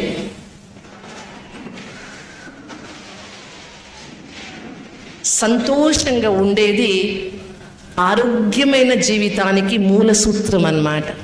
అన్నం తినేటప్పుడు శాంతంగా, సంతోషంగా, పొద్దున లేసేటప్పుడు చూడండి, మా ముందు సంస్కారం ఎలా ఉన్నింది. ఇలా చేయి చూసుకొని, కరాగ్రే వసతే లక్ష్మి, కరమూలే సరస్వతి, కరమధ్యే స్థితో బ్రహ్మ, ప్రభాతే కరదర్శనం అని చూసుకొని ఎంత మంచిగా ప్రభాత ప్రారంభం అవుతా ఉన్నింది. ఇప్పుడు పొద్దున లేస్తేనే చూసేదేది శకుని మామ. ఎవరు? ఒక శకుని మహాభారతం చేసినాడంట. ఈ శకుని అన్ని ఇంట్లో మహాభారతం చేస్తున్నాడు. నిజంగా కొంచెం బ్యాక్ టు పెవిలియన్ వాపస్ రండి. ఉండని, దూరం పెట్టండి. ఒక నియమం చేసుకోండి. పొద్దున లేస్తేనే మీ బెడ్ పైన కూర్చుని 2 నిమిషాలు భగవంతునికి గుడ్ మార్నింగ్ చెప్పండి. ఈరోజు ఈ శరీరం అనే గాడి కదా, ఇదొక గాడి. ఈ గాడి తీసుకొని వెళ్తున్నాను, అందరితో బాగా వ్యవహారం చేస్తాను, నా తోడు నువ్వు ఉండు అని భగవంతునికి చెప్పుకుని స్టార్ట్ చేయండి. పగలంతా అత వెనకలో ఉంటాడు. సమత్వం అంటే శరీరానికి సంపాదన, దీని వ్యాయామ, దీనికి అన్నము, దీనికి వస్త్రాలు, ఎంత టైం ఇస్తాము, మన కోసం ఎంత టైం ఇచ్చినాం? ఒక ప్రశ్న మీ దగ్గర, మీ అందరి ఇంట్లో మనుషులు ఉన్నారు కదా, అందరి ఇంట్లో 1, 2, 3 ఉన్నారు కదా, అందరి దగ్గర మొబైల్ ఉన్నాయి కదా, అందరి ఇంట్లో గాడులు ఉన్నాయి, లేదా? అందరి ఇంట్లో కామన్గా 2 వీలర్ 4 వీలర్ అందరి దగ్గర ఉన్నాయి. ఒకరోజు మీ ఫోన్ చెడిపోయింది, మీ గాడి చెడిపోయింది, మా మనసులో 2 ఉన్నారు భార్య భర్తలు, కొంచెం తూతుమై అయ్యింది. మనసు చెడిపోయింది, గాడి చెడిపోయింది, ఫోను చెడిపోయింది ఒకే రోజు. మొదట ఏది రిపేరీ చేస్తారు? 3 చెడిపోయినాయి. మనసు చెడిపోయింది, గాడి చెడిపోయింది, మనిషి కూడా అంటే ఫోన్ కూడా చెడిపోయింది. మొదట ఏది రిపేరీ చేస్తారు?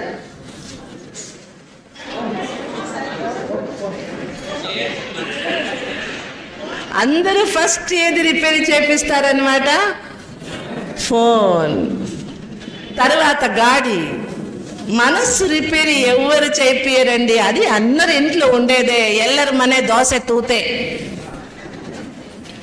కదా, దోశలంటే అందులో ఛేదాలు ఉంటాయి, అందరింట్లో ఉండేదే అనుకుంటాం తప్ప మనస్సు రిపేరీ చేసుకోవాలా అని ఎవరు అనుకోరు.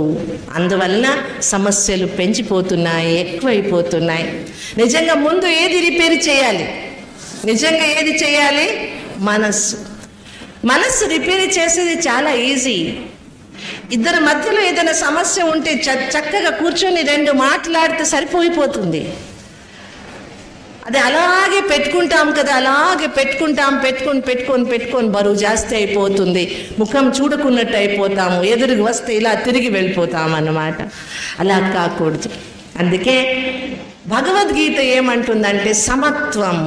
శరీరానికి ఎంత సమయం ఇస్తారో అంత సమయం ఇవ్వకపోయినా కొంచెమైనా అరగంటైనా మీకోసం మీరు ఇవ్వండి. చెప్తారు 20 minutes of meditation is equal to 4 hours sleep. 20 minutes of meditation is equal to 4 hours sleep. 20 నిమిషాలు మీరు ధ్యానం చేస్తే 4 గంటలు నిద్రపోయినంత సమాధానము, విశ్రాంతి, ఫ్రెష్నెస్ అంత వస్తుంది. గంటలు కొద్ది కూర్చునే అవసరం లేదు, ఒక 20 minutes కూర్చున్నా చాలు. అందుకే ఇక్కడ బ్రహ్మకుమారి ఈశ్వరి విశ్వవిద్యాలయంలో నేర్పించేది భగవద్గీతలో చెప్పినటువంటి అద్భుతమైన కర్మయోగం అన్నమాట. అక్కడ చిత్రం చూపించినారు, కనిపిస్తా ఉందా?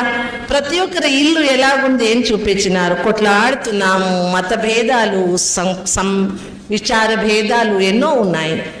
ఇలాగే ఎప్పుడు ఇంట్లో జరుగుతూనే ఉంటుంది. అందరి ఇంట్లో ఉంది, కొందరు చెప్పుకుంటాము, కొందరు చెప్పము, అంతే. అందరి ఇంట్లో ఉన్నాయి.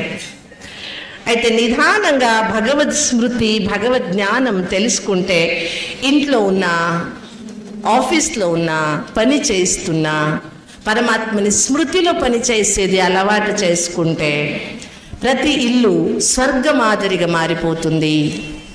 లాస్ట్ చిత్రం చూడండి. ప్రతి ఇల్లు కూడా సమస్యకు సమాధానం దొరుకుతుంది. శాంతి చిత్తంగా ఉంటారు, మనస్సులో సంతోషం ఉంటుంది. అందుకే విశేషమైన మా సంస్కృతి అంటుంది పద్మపత్రమి వాంభసి. కమలపత్రం ఎలా ఉంటుందో నీళ్ళు ఉన్న నీళ్ళకు అంటుకోకున్నట్టు పైకి ఉంటుంది, అలాగే మా జీవితం ఉండాలి.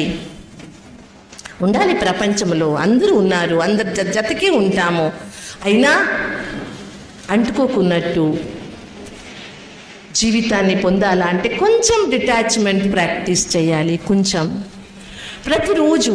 అందుకే మన పెద్దలు ఏం చేస్తున్నారు, మందిరానికి వెళ్ళాలి, గుడులకు వెళ్ళాలి, చెప్పులు బయట పెట్టి లోపల వచ్చి 5 నిమిషాలు శాంతంగా కూర్చొని మనస్సులో ఉండేదంతా ఖాళీ చేసి ఆ ప్రశాంత శక్తిని తీసుకొని ఇంటికి రావాలి. ఇప్పుడు ఏమవుతుందంటే ప్రతి ఊర్లో మందిర్లు, గుడిలు ఉంటాయి. అప్పుడు ఏం చేస్తారంటే అత్తగారంతా ఒక టైంలో వెళ్తారు, కోడలంతా ఒక టైంలో వెళ్తారు.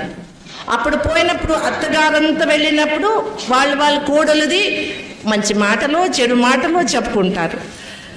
మరి వీళ్ళు వెళ్ళినప్పుడు వాళ్ళది మాటలు చెప్తారు. ధ్యానం చేసేది, దేవుని గురించి మాట్లాడేది 0 అన్నమాట.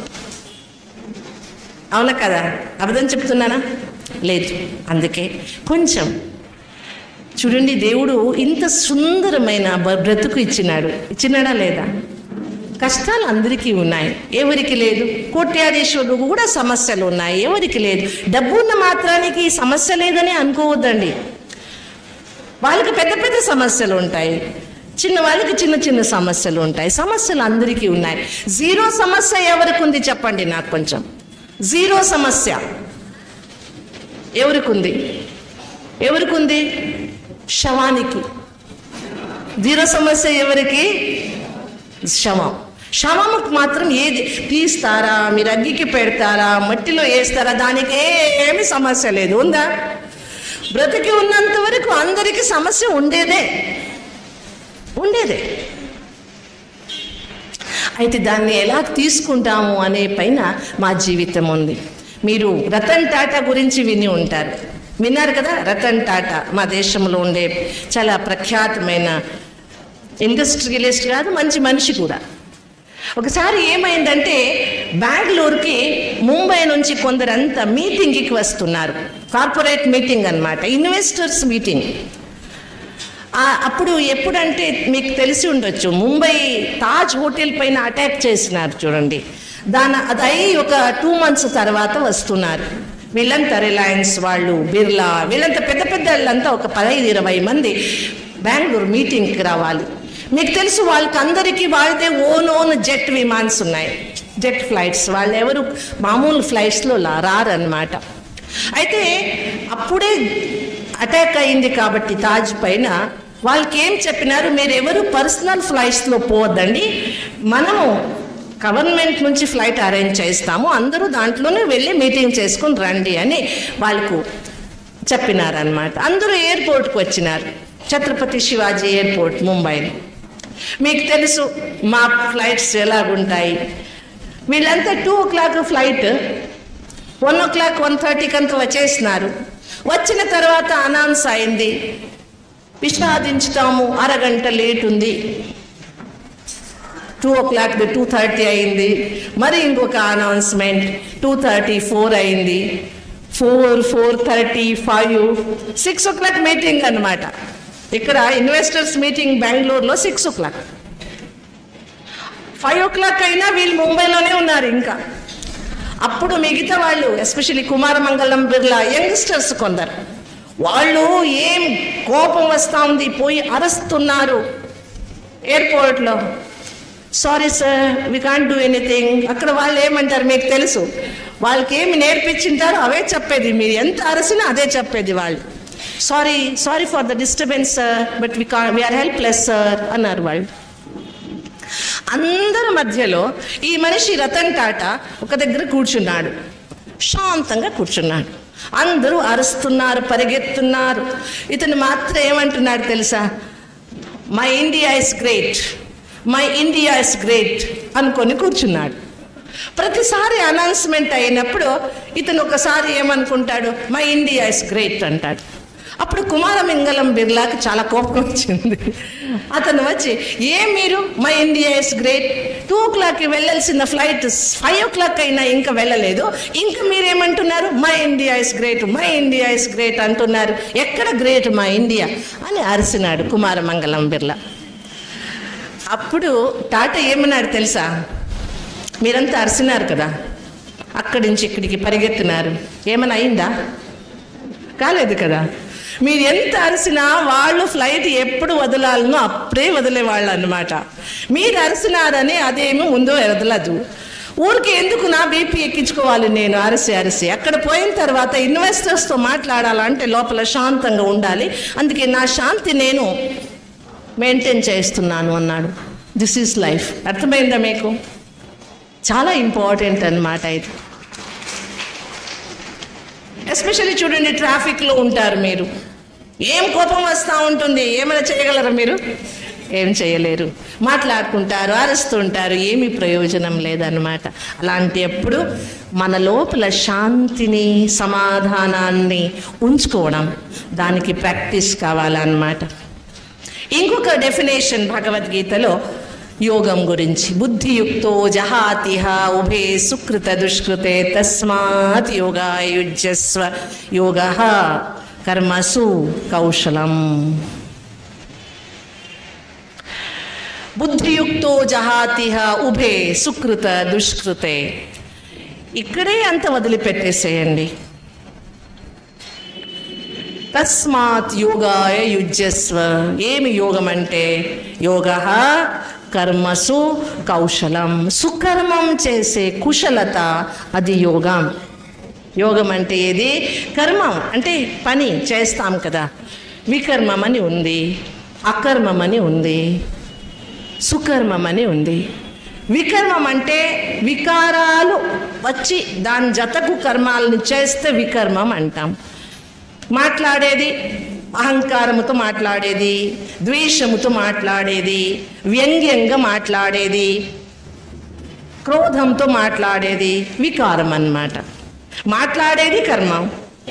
ఆ మాటలు ఆడేటప్పుడు వెనకల భావం ఎలాగుంది దాని అనుసారంగా అకర్మం అవుతుంది. ఏ కర్మానికి ఫలమే లేదో అది అకర్మం. ఏ కర్మానికి మంచి ఫలాలు ఉన్నాయో అది సుకర్మం అన్నమాట.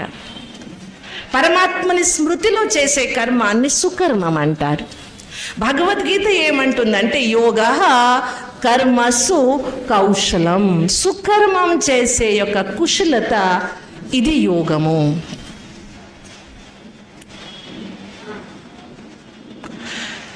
విచారం చేయండి. కసు ఉడుస్తున్నారు మీరు ఇంట్లో, నార్మల్ పని.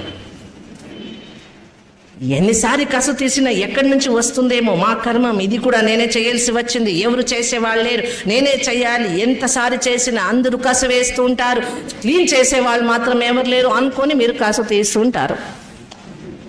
ఏ కర్మం అయింది అది?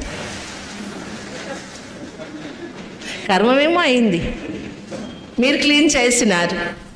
అయితే మనసులో బాధ పట్టుకొని చేసిన దానికి అది వికర్మం అయిపోయింది. మీరు మంచి కర్మం చేసిన కసు తీసినారు, మంచి కర్మమే. అయితే మంచి కర్మం కాలేదు, అది పాపకర్మం అయింది. ఎందుకంటే మనస్సులో విచారము, అది తప్ప ఆలోచన చేయండి మీరు. ఇలాగ ఇక్కడ కసు తీస్తున్నాను, ఇక్కడ కొన్ని కసులు ఉన్నాయి, ఏందో చెత్త పెట్టుకున్నాను, అవన్నీ తీసి వేస్తాను అనుకుంటూ మీరు కసు తీస్తే రెండు పని అయిపోయింది అన్నమాట. అందుకే చాలా ఇంపార్టెంట్ యోగః కర్మసు కౌశలం. కర్మం చేయాల్సిందే. ట్రాఫిక్లో గాడి తీసుకు వెళ్ళాల్సిందే. ఏం ట్రాఫిక్, ఏం రోడ్డు, ఏం ఈ రాజకీయ వాళ్ళంతా రోడ్డు అంతా చెడికొట్టినారు, డబ్బు తింటారు, ఇవన్నీ విచారాలు చేసుకుంటూ మీరు చేస్తూ ఉంటే వేస్ట్. వాళ్ళేమన్నా సుధారణ అవుతుందా? చేంజ్ అయిందా? మీరు అరిసిన దానికి ఏదైనా చేంజెస్ కనిపిస్తుందా? నథింగ్.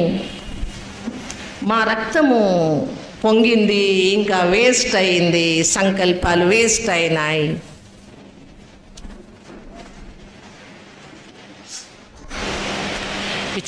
పొద్దున లేస్తేనే న్యూస్ చూస్తాము, న్యూస్ పేపర్ చదువుతాము, ఎన్నో విచారాలు వస్తాయి. సహజంగా విచారం వచ్చేది న్యాచురల్ అన్నమాట, వస్తుంది. అది రిపీటెడ్లీ వచ్చిందంటే రికార్డింగ్ అయ్యింది కదా, వేస్ట్ అవుతుందా లేదా? అక్కయ్యల్నే తీసుకోండి. మీరు ఇక్కడ ఏదో బిగ్ సేల్ వచ్చింది అనుకోండి, హిందూపూర్లో బిగ్ సేల్ వచ్చింది, వెళ్ళినారు. సేల్ వచ్చిందంటే ముందు అక్కయ్యలు వెళ్తారన్నమాట. వెళ్ళారు. అక్కడ లోపల వెళ్తేనే ఫస్ట్ షాప్లోనే మంచి రేషం చీర, ఏమంటారు మీరు, రేష్మే చీర, 5000 రూపీస్ చీర 1000 రూపీస్కి ఉంది. చాలా మంచి మంచి పట్టు చీర. వా ఎంత బాగుంది అని అనుకుంటారు. నేను ఒక 2 తీసుకుంటాను. ఒక 1000 కంటే ఇప్పుడు కామన్ చీరలు కూడా రావు, ఎంత మంచిగా ఉంది, తీసుకునేస్తున్నారు. కొంచెం లోపల సేల్లో వెళ్ళినారు. అక్కడ అతను ఏం పెట్టినాడంటే 2000కి 3 చీరలు పెట్టినాడు. మీరు 2000కి 2 చీరలు కొన్నారు. అప్పుడు ఎంత పొరపాటు అయిపోయింది. కొంచెం లోపల వచ్చి చూసింటే నాకు ఇంకొక చీర ఎక్కువ దొరికేది కదా అనుకుంటారు. సహజంగా విచారం వచ్చేది సహజం. ఇంటికి వచ్చినారు. మీ ఫ్రెండ్ ఫోన్ వచ్చింది. ఏమమ్మా ఫోన్ చేసినావు, తీయలేదు, ఎక్కడ పోయింటివి? లేదు సేవ్ వచ్చింది, వెళ్ళింటిని. ఎంత పొరపాటు అయింది చూడు. నేను ఎప్పుడు అలా చెయ్యను, సరిగ్గా చూసుకొని ఖరీదు చేస్తాను. ఈరోజు ఏమైందేమో, నాకు ఎక్కడ పోయిందో నా బుద్ధి తెలియదు. మీ ఫ్రెండ్స్కి చెప్పినారు, మీ ఇంకా ఎవరెవరు ఫోన్ వచ్చిందో అందరికీ చెప్పింది. ఈరోజు పొరపాటు అయిపోయింది, ఒక చీర తక్కువ వచ్చేసింది. చెప్తారా లేదా? ఇలా రికార్డ్ ఎంత అయింది? జరిగింది ఒకే ఘటన, 1 ఇన్సిడెంట్. It recorded 100 times. అది వేస్ట్. అప్పుడు ఆటోమేటిక్గా మా శక్తి వేస్ట్ అయిందన్నమాట. చేస్తారా లేదా? అన్నయ్యలు చేస్తారు. నేను అన్నయ్యల ఎగ్జాంపుల్స్ ఎక్కువ ఎందుకు ఇవ్వనంటే అన్నయ్యలకు కొంచెం త్వరగా బేజారవుతుంది అన్నమాట, అందుకే ఇవ్వనంత. అక్కయ్యలకు అంత బేజారు కాదు, ఈజీగా తీసుకుంటారు. అందుకే యోగం అంటే యోగ కర్మసు కౌశలం. కర్మాలను చేయండి, సుకర్మం చేయండి. ఒక కర్మం చేసేటప్పుడు ఒక రోజులో 1 తప్పు కావచ్చు, తప్పు రిపీట్ చేయకూడదు అన్నమాట. అందువలన సుకర్మాన్ని చేసేది. మన్మనాభవ మద్భక్తో మధ్యాజీ మాం నమస్కురు మామే వైశ్యసి యుక్త్వైవ ఆత్మానం మత్పరాయణః. నా మీద మనసు భక్తి కలిగి నన్నే పూజించు, నాకే నమస్కరించు. ఇలా నన్ను ఆశ్రయించి నా మీద మనస్సు నిలచిన నన్నే పొందుతావు. ఎంత మంచి మాట. భగవంతుని దగ్గరికి వెళ్ళాలా అంటే ఒక్కడే భగవంతుడు, అతని స్మృతి చెయ్యండి. కొందరు ఎలా స్మృతి చేస్తారో చెప్తాను నేను మీకు. పిండి వేసుకురావాలా అని మిషన్కి వెళ్ళినారనమాట. జొన్నలు తీసుకుని గంపలు తీసుకువెళ్ళినారు. ముందంతా గంపలు తీసుకుపోయేవాళ్ళు కదా, గంపల జొన్నలు తీసుకువెళ్ళినారు. పిండి చేసుకొని వస్తున్నారు. బాగా గాలి వచ్చేసింది, పిండి అంతా పారిపోతూ ఉంది. ఇప్పుడు ఏం చేయాలా? పిండి పారిపోతూ ఉంది, వేస్ట్ అవుతా ఉంది. అప్పుడు ఈ మనిషికి గుర్తు వచ్చింది, దానం చేస్తే పుణ్యం వస్తుంది అంటే. హారి హోగిద్దెల్ల కృష్ణార్పణ, హారి హోగిద్దెల్ల కృష్ణార్పణ అన్నాడు అతను. పారిపోయింది ఏం పిండి ఉంది, అదంతా కృష్ణార్పణ చేసిన. అలాంటి కృష్ణార్పణం చేస్తే మన ప్రయోజనం ఉందా? ఏమి లేదన్నమాట. అందువల్ల మనస్సు, నేను అన్నట్టే 24 అవర్స్ చేయలేము, ఒప్పుకుంటాను నేను. 24 అవర్స్ చేయలేము, మర్చిపోతాము, గొడవలు ఉంటాయి, ఇబ్బందులు ఉంటాయి, ఏదేదో బాధ్యతలు ఉంటాయి, అందులో మర్చిపోతాము. అయినా మధ్యలో అన్నం తినేటప్పుడు, నీళ్ళు తాగేటప్పుడు శాంతంగా 1 నిమిషం పరమాత్మని స్మృతి చేసి తాగితే అన్నం ప్రసాదం అయిపోతుంది, నీళ్ళు తీర్థమైపోతుంది. అలా చేసుకుంటే మా శరీరము బాగుంటుంది, మనసు కూడా బాగుంటుంది. అన్ని దానికి ప్రాక్టీస్ మేక్స్ మ్యాన్ పర్ఫెక్ట్. అన్ని దానికి ఏంది కావాలి? అభ్యాసము. భగవద్గీతలో భగవంతుని అడుగుతాడనమాట అర్జున, నువ్వేమో పెద్ద పెద్ద మాటలు చెప్పేస్తున్నావు, ఇది ఎలా చేయాలి నేను అంటాడు. దానికి జవాబేమిస్తాడు తెలుసా? అభ్యాస యోగయుక్తేన చేతసా నాన్యగామినా. అన్ని దానికి కారణం, ఆధారం ఏది? అభ్యాసము. మొత్తం భగవద్గీతలో భగవంతుడు ఏమంటా అంటే,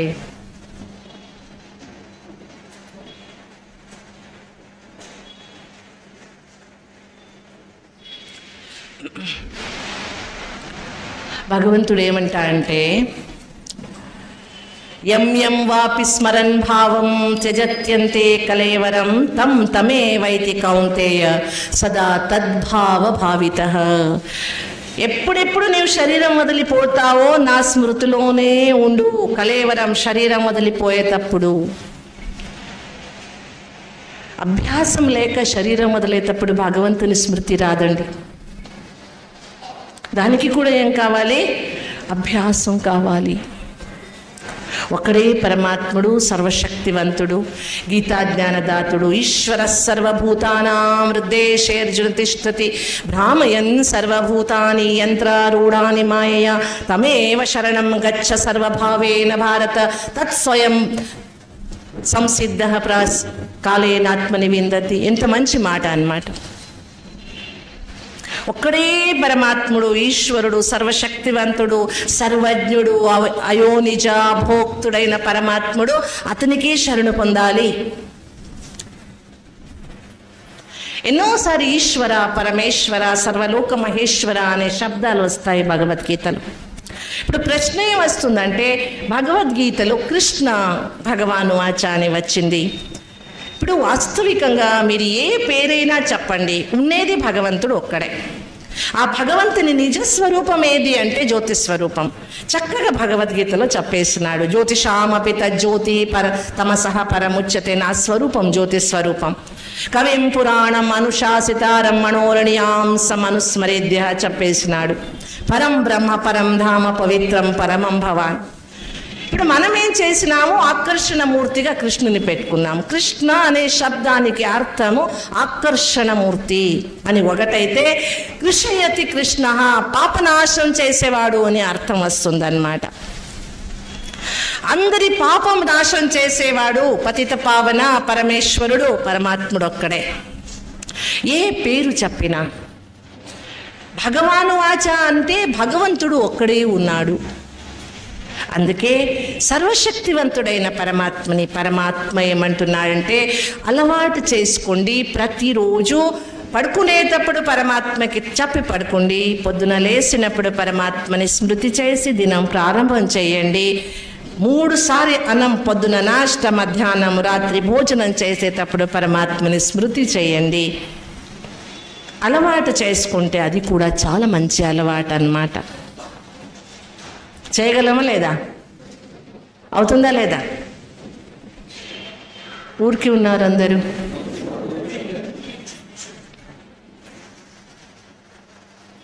ఇంకొక సత్యం భగవద్గీత ఏం చెప్తుందంటే, ఒక చిత్రం పెట్టినాను నేను.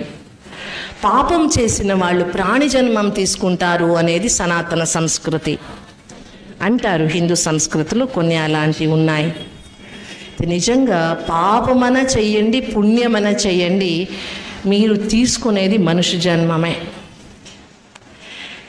బెంగళూరులో నిమాన్స్లో ఒక డాక్టర్ ఉన్నారు, డాక్టర్ సత్వంత్ ప్రాసిచా అని.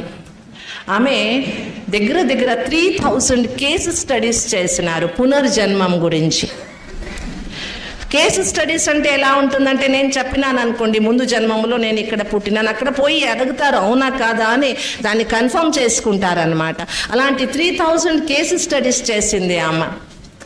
ఏ మనిషి కూడా నేను వెనక జన్మంలో గాడిద అయినాను, ఆవు అయినాను, ఎత్తు అయినానని చెప్పలేదండి. అందరూ మనిషి అయినాడు. ధర్మాలు వేరే ఉన్నాయి, స్త్రీ పురుష మారిపోయినారు, అయితే మనుష్య జన్మమే తీసుకున్నారు. మామిడికాయ విత్తనాలు వేస్తే మామిడి పండ్లే వస్తుంది, మామిడి చెట్టే వస్తుంది అన్నమాట. అలాగే ఇంపార్టెంట్. ఎందుకు ఈ మాట చెప్తున్నామంటే, నేను చేసిన కర్మం నేనే అనుభవిస్తాను అనేది తెలిసిపోతే మనిషి కర్మం పైన అటెన్షన్ వస్తుంది. వస్తుందా లేదా? అదొక చాలా మంచి ఘటన చెప్తా, మీకు తెలిసి ఉండొచ్చు. ఒక కన్స్ట్రక్షన్ కంపెనీ ఉన్నింది, జరిగిన ఘటన అన్నమాట. ఒక కన్స్ట్రక్షన్ కంపెనీ, అందులో చాలామంది జాబ్ చేసేవాళ్ళు, 1000 కొద్ది మంది. ఒక మనిషి ఓల్డ్ ఏజ్ అయింది, రిటైర్డ్ అవుతున్నాడు, ఇంకా పని చేపిస్తూనే ఉన్నాడు. లాస్ట్కు ఓనర్ ఏమంటా అంటే, ఇది ఒక లాస్ట్ ఇల్లు కట్టి తర్వాత నువ్వు రిటైర్మెంట్ తీసుకో అంటారు. ఆ మనిషికి అస్సలు పని చేసేకి ఇష్టం ఉండదు. ఇంకా లాస్ట్ ఇల్లు కట్టమన్నారు కదా, ఎలాగెలాగో కట్టేస్తాడు. మొత్తానికి అటెన్షన్ ఇచ్చి కట్టడనమాట. లాస్ట్ ప్రాజెక్ట్ నీకు ఇచ్చినాను, ఎలాగైనా ఇదొక ప్రాజెక్ట్ అయిపోయి చేస్తే నాకు ఇంకా రిటైర్మెంట్ అవుతుందని ఆ ఇల్లు కట్టేస్తాడు. ఆ ఇల్లు కట్టింది అయిన తర్వాత హ్యాండ్ ఓవర్ చేయాలి కదా, ఓనర్కి ఇల్లు హ్యాండ్ ఓవర్ చేస్తాడు. అప్పుడు ఆ ఓనర్ ఏమంటాడంటే, ఈ బీగం చెవులు నువ్వే పట్టుకో, ఈ ఇల్లు నీకోసమే కట్టింది అంటాడు.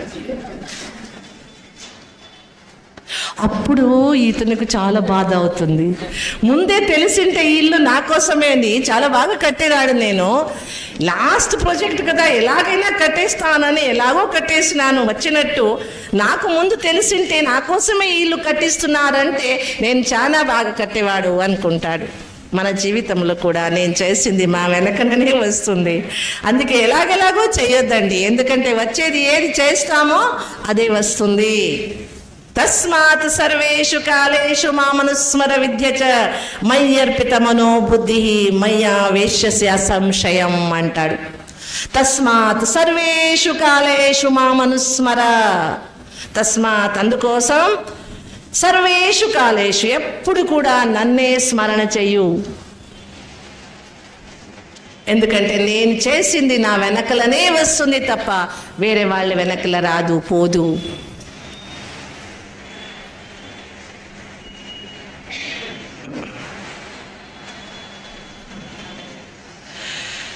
లాస్ట్ యదా యదా హి ధర్మస్య గ్లానిర్భవతి భారత అభ్యుత్థానమధర్మస్య తదాత్మానం సృజామ్యహం పరిత్రాణాయ సాధూనాం వినాశాయ చ దుష్కృతాం ధర్మ సంస్థాపనార్థాయ సంభవామి యుగే యుగే. అందరికీ తెలుసు. ఇప్పుడు నాకు ఒక మాట చెప్పండి, ధర్మగ్లాని అంటే ఏది? భగవంతుడు ఈ ప్రపంచంలో ధర్మగ్లాని అయినప్పుడు వస్తానని చెప్పినారు కదా. ధర్మగ్లాని అంటే హిందూ ధర్మానికి గ్లాని అయినప్పుడు వస్తాడా? ఇస్లాం ధర్మానికి గ్లాని అయినప్పుడు వస్తాడా? ఏ ధర్మగ్లాని? ధర్మగ్లాని అంటే అర్థం ఏది? మీరు మహాభారత చదివితే మహాభారతంలో ధర్మగ్లాని యొక్క 16 లక్షణాలు దొరుకుతాయి. వాట్ ఈస్ ధర్మగ్లాని? దానికి 16 లక్షణాలు. నాకు మోస్ట్లీ 16 గుర్తులేదు, జ్ఞాపకం లేదు, ఉన్నంత చెప్తాను. ధర్మగ్లాని అంటే ఏంది? ఫస్ట్ ఏమంటాడు? పాలు అమ్మబడుతుంది. ఫస్ట్ ధర్మగ్లాని లక్షణం ఏంది? మా పూర్వజులు పాలు అంటే అమృతం అన్నారు. నాకు గుర్తున్నట్టు మా పల్లెటూరులో మా ఊర్లో పాలు అమ్మేవాళ్ళు కాదు. మా ఇంట్లో ఎక్కువ ఉంటే ఎవరింట్లో తక్కువ ఉందో వాళ్ళకి ఇచ్చేవాళ్ళు. వాళ్ళది వేరే ఏమైనా సామాన్లు తెచ్చుకునేవాళ్ళు తప్ప డబ్బు తీసుకునేవాళ్ళు కాదు.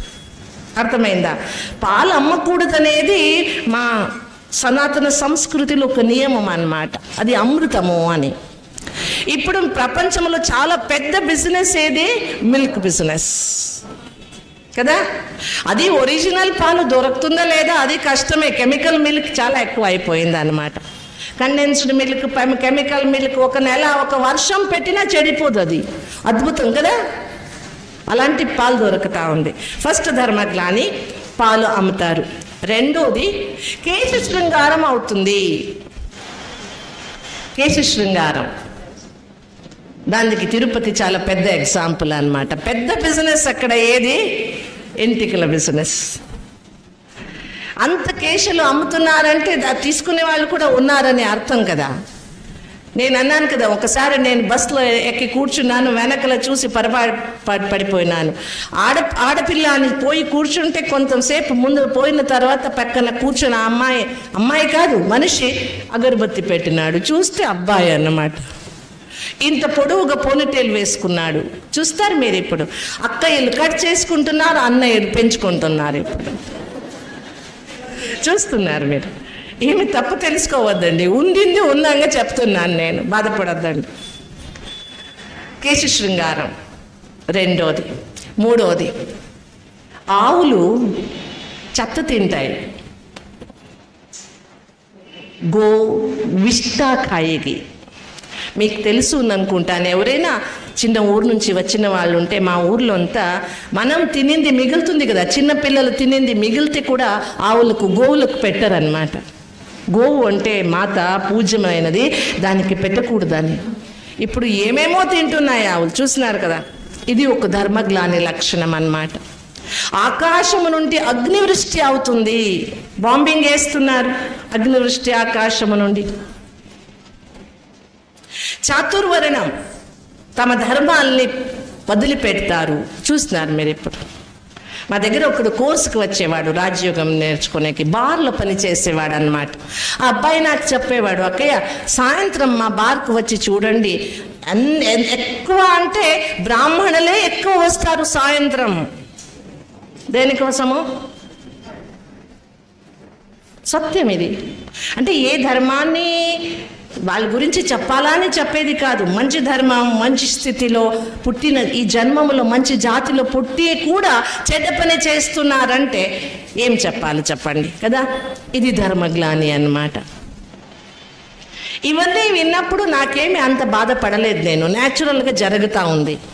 లాస్ట్లో ఒకటి ఏం విన్నాను, 6 సంవత్సరం చిన్న పాప తల్లి అవుతుంది అనేది ఒక ధర్మగ్లాని లక్షణం అన్నమాట. 6 years old baby girl becomes mother. ముందు సంవత్సరం మా ఇండియాలోనే 6 year old బేబీ ట్విన్స్కి జన్మం ఇచ్చింది. విన్నారా? న్యూస్ చదివినారా? ట్విన్స్ అనమాట. ఆ అమ్మాయి ఏజ్ 6, ఆమె తల్లి అయిపోయింది, 2 పిల్లలు ఆ అమ్మాయికి. దీనికంటే పెద్ద ధర్మగ్లాని ఏమైనా కావాలా చెప్పండి మీరు? మా మహాత్మా గాంధీజీ గారు భారత స్వతంత్ర ఆందోళన చేసేటప్పుడు ఒక కళ చూసినారన్నమాట, స్వప్నం.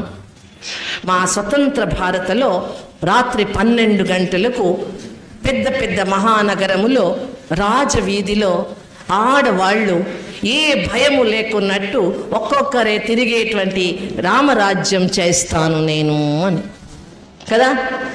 ఇప్పుడు రాత్రి 12 గంటలు వదిలిపెట్టండి, మధ్యాహ్నం 12 గంటలకు ఒక్కరే తిరిగే సమయం లేదన్నమాట. దీనికంటే తక్కువ ధర్మగ్లాని ఏమైనా ఉందా? రోజు రోజు చూస్తుంటే 3 సంవత్సరాలు చిన్న అమ్మాయిని వదలరండి. ఎంత కామ పిపాస అయిపోయిందంటే చిన్న చిన్న అమ్మాయిలని. నేను ఒక ఎన్జిఓలో పని చేస్తాను, లేడీస్ ఎన్జిఓలో. మా దగ్గర ఒక కేసు వచ్చిందన్నమాట. పక్కన ఇంట్లో ఆడుకునే అమ్మాయి 2.5 సంవత్సరం చిన్న అమ్మాయిని ఎత్తుకుపోయి దాన్ని రేపు చేసేసినాడు. ఆ అమ్మాయి చెప్పలేము, ఆ స్థితిని చెప్పలేము. దీనికంటే పెద్ద ధర్మగ్లాని ఏం కావాలి చెప్పండి? మీరు వద్దా జైలుకి పోసిపోయి చూడండి, అమ్మని వదిలిపెట్టరండి పిల్లలు. అమ్మ పైన రేపు చేస్తున్నారు, అక్క చెల్లెల్ని వదిలిపెట్టడం లేదు. దీనికంటే ధర్మగ్లాని ఇంకేం ఉంటుంది చెప్పండి? ఇలాంటి ధర్మగ్లాని అయినప్పుడు భగవంతుడు ప్రామిస్ చేసినట్టు, నేను వస్తాను ఈ ప్రపంచానికి, వస్తాను. ఎలా వస్తాను? అవజానంతి మాం మూఢా మానుషీం తనుమాశ్రితం అంటాడు. నేను మనుష్య శరీరములో ఈ ప్రపంచానికి వచ్చి మరి ఒకసారి గీతా జ్ఞానం చెప్తాను. అందుకే వర్తమాన సమయం ధర్మగ్లాని యొక్క సమయం. అందరి ఆత్మధర్మం గ్లాని అయిపోయింది. నిజంగా మిమ్మల్ని మీరు అడుక్కోండి, శాంతి ఉందా? డబ్బు ఉంది, సంతోషం ఉందా? ప్రీతి ఉందా? ముందు డబ్బు తక్కువ ఉన్నింది, అయితే ప్రీతి ఉన్నింది కొంచెమైనా. ఇప్పుడు ఏది లేదన్నమాట. ఇలాంటి సమయంలో పరివర్తన తీసుకురావాలంటే ఏ మనిషి చేత కాదండి, ఏ మనిషి చేయలేడు. పరివర్తన తీసుకువచ్చేది పరమాత్మ కర్తవ్యం. అతను వచ్చినాడు, అతను మమ్మల్ని అడుగుతున్నాడు, మీరందరూ నాకు సహయోగం ఇవ్వండి. ఏం సహయోగం ఇవ్వాలి? ప్రపంచము చెడిపోయడానికి మనమందరూ కారణాలే. మన సంకల్పాలు, చెడు సంకల్పాలు, వ్యర్థ సంకల్పాలు, అశుద్ధ సంకల్పాలతో ప్రపంచం చెడిపోయింది. మరి ఈ ప్రపంచాన్ని శుద్ధ శ్రేష్ఠ స్వర్గమాదిరిగా చేయాలా అంటే శుద్ధ సంకల్పాలని చేయాలి, శ్రేష్ఠ సంకల్పాలని చేయాలి. పరమాత్మ స్మృతి చేస్తే అప్పుడు ప్రపంచంలో అంత వైబ్రేషన్ చేంజ్ అవుతుందన్నమాట. అందుకే ఇప్పుడు పరమాత్మ స్మృతి చేసేది రాజయోగం, గీతావర్ణిత రాజయోగాన్ని అభ్యాసం చేసేది అంటే నా కోసం నేను చేసుకునేది మాత్రమే కాదు, పరమాత్మ కర్తవ్యానికి నా సహయోగం కూడా. ఇది చేస్తామా లేదా చెప్పండి? ఇప్పుడు చేస్తామా? ఏమి డబ్బు ఖర్చు పెట్టడం లేదు, ఒక అరగంట భగవంతుని స్మృతి చేయడం అంతే. అలా చేస్తే ధర్మగ్లాని సమయంలో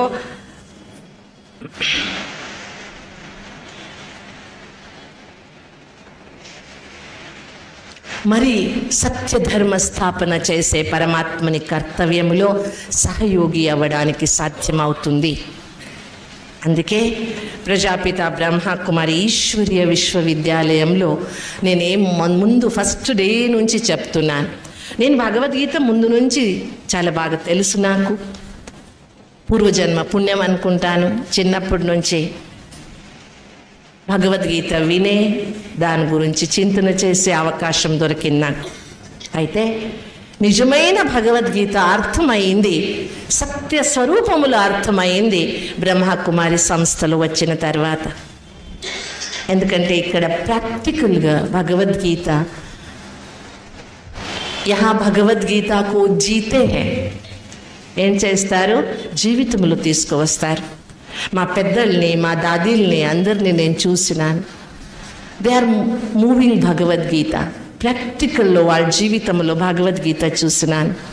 అందుకే నేను కూడా అదే సంకల్పం చేసుకున్నాను, ఎంత సాధ్యమయ్యేంత వరకు భగవద్గీత జ్ఞానము, భగవంతుడు చెప్పినటువంటి జ్ఞానము ఈశ్వరీయ విశ్వవిద్యాలయంలో ప్రతిరోజు ఆ గీతా జ్ఞానమే చెప్తారు. సంస్కృతంలో చెప్పరు, అంతే, సాధారణ లోకల్ లాంగ్వేజ్లో చెప్తారు. అయితే అది గీతా జ్ఞానం. ఆ జ్ఞానము తెలుసుకుంటే, అర్థం చేసుకుంటే, జీవితాలు తీసుకువస్తే సంతోషం మాకే కలుగుతుంది. అందుకే నాదొక చిన్న రిక్వెస్ట్ చెప్తున్నా. మా సంస్కృతిలో ఎవరైనా మాకేమైనా నేర్పిస్తే గురుదక్షిణ అని ఇస్తారు.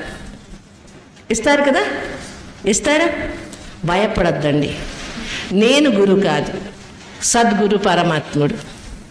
అతను నాకు నేర్పించినాడు, నేను మీతో అది షేర్ చేసుకున్నాను. నేర్పించిన వాడు సద్గురు పరమేశ్వరుడు, పరమ సద్గురు పరమాత్ముడు. అతనికి గురుదక్షిణ ఇస్తారా మీరందరూ? హిందూపురం వాళ్ళు ఇస్తారా? ఎంతమంది గురుదక్షిణ ఇవ్వడానికి రెడీ ఉన్నారు? భయపడద్దండి, డబ్బు అడగను.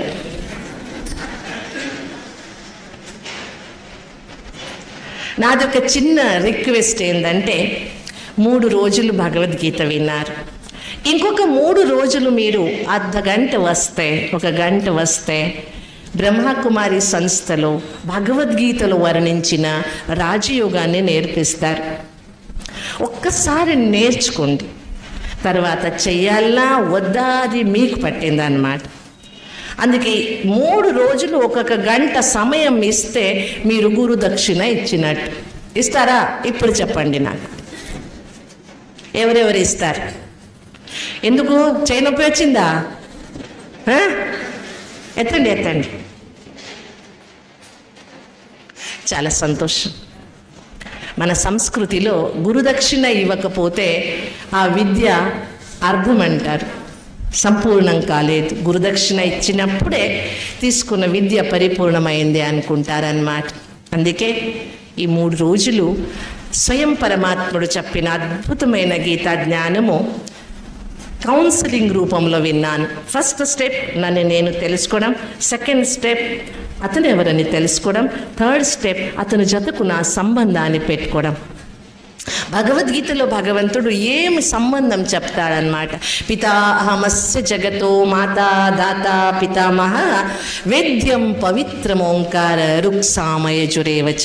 నేను పితామహుడు, తాత, దాత, మాత అంతమేనే. నన్ను నువ్వు తలుస్తే అన్ని వేదాలను తెలుసుకున్నట్టు అంటాడు. అందుకే వేదాల్ని చదివేది కష్టమే, పరమాత్మని స్మృతి చేసేది చాలా సులభం అన్నమాట.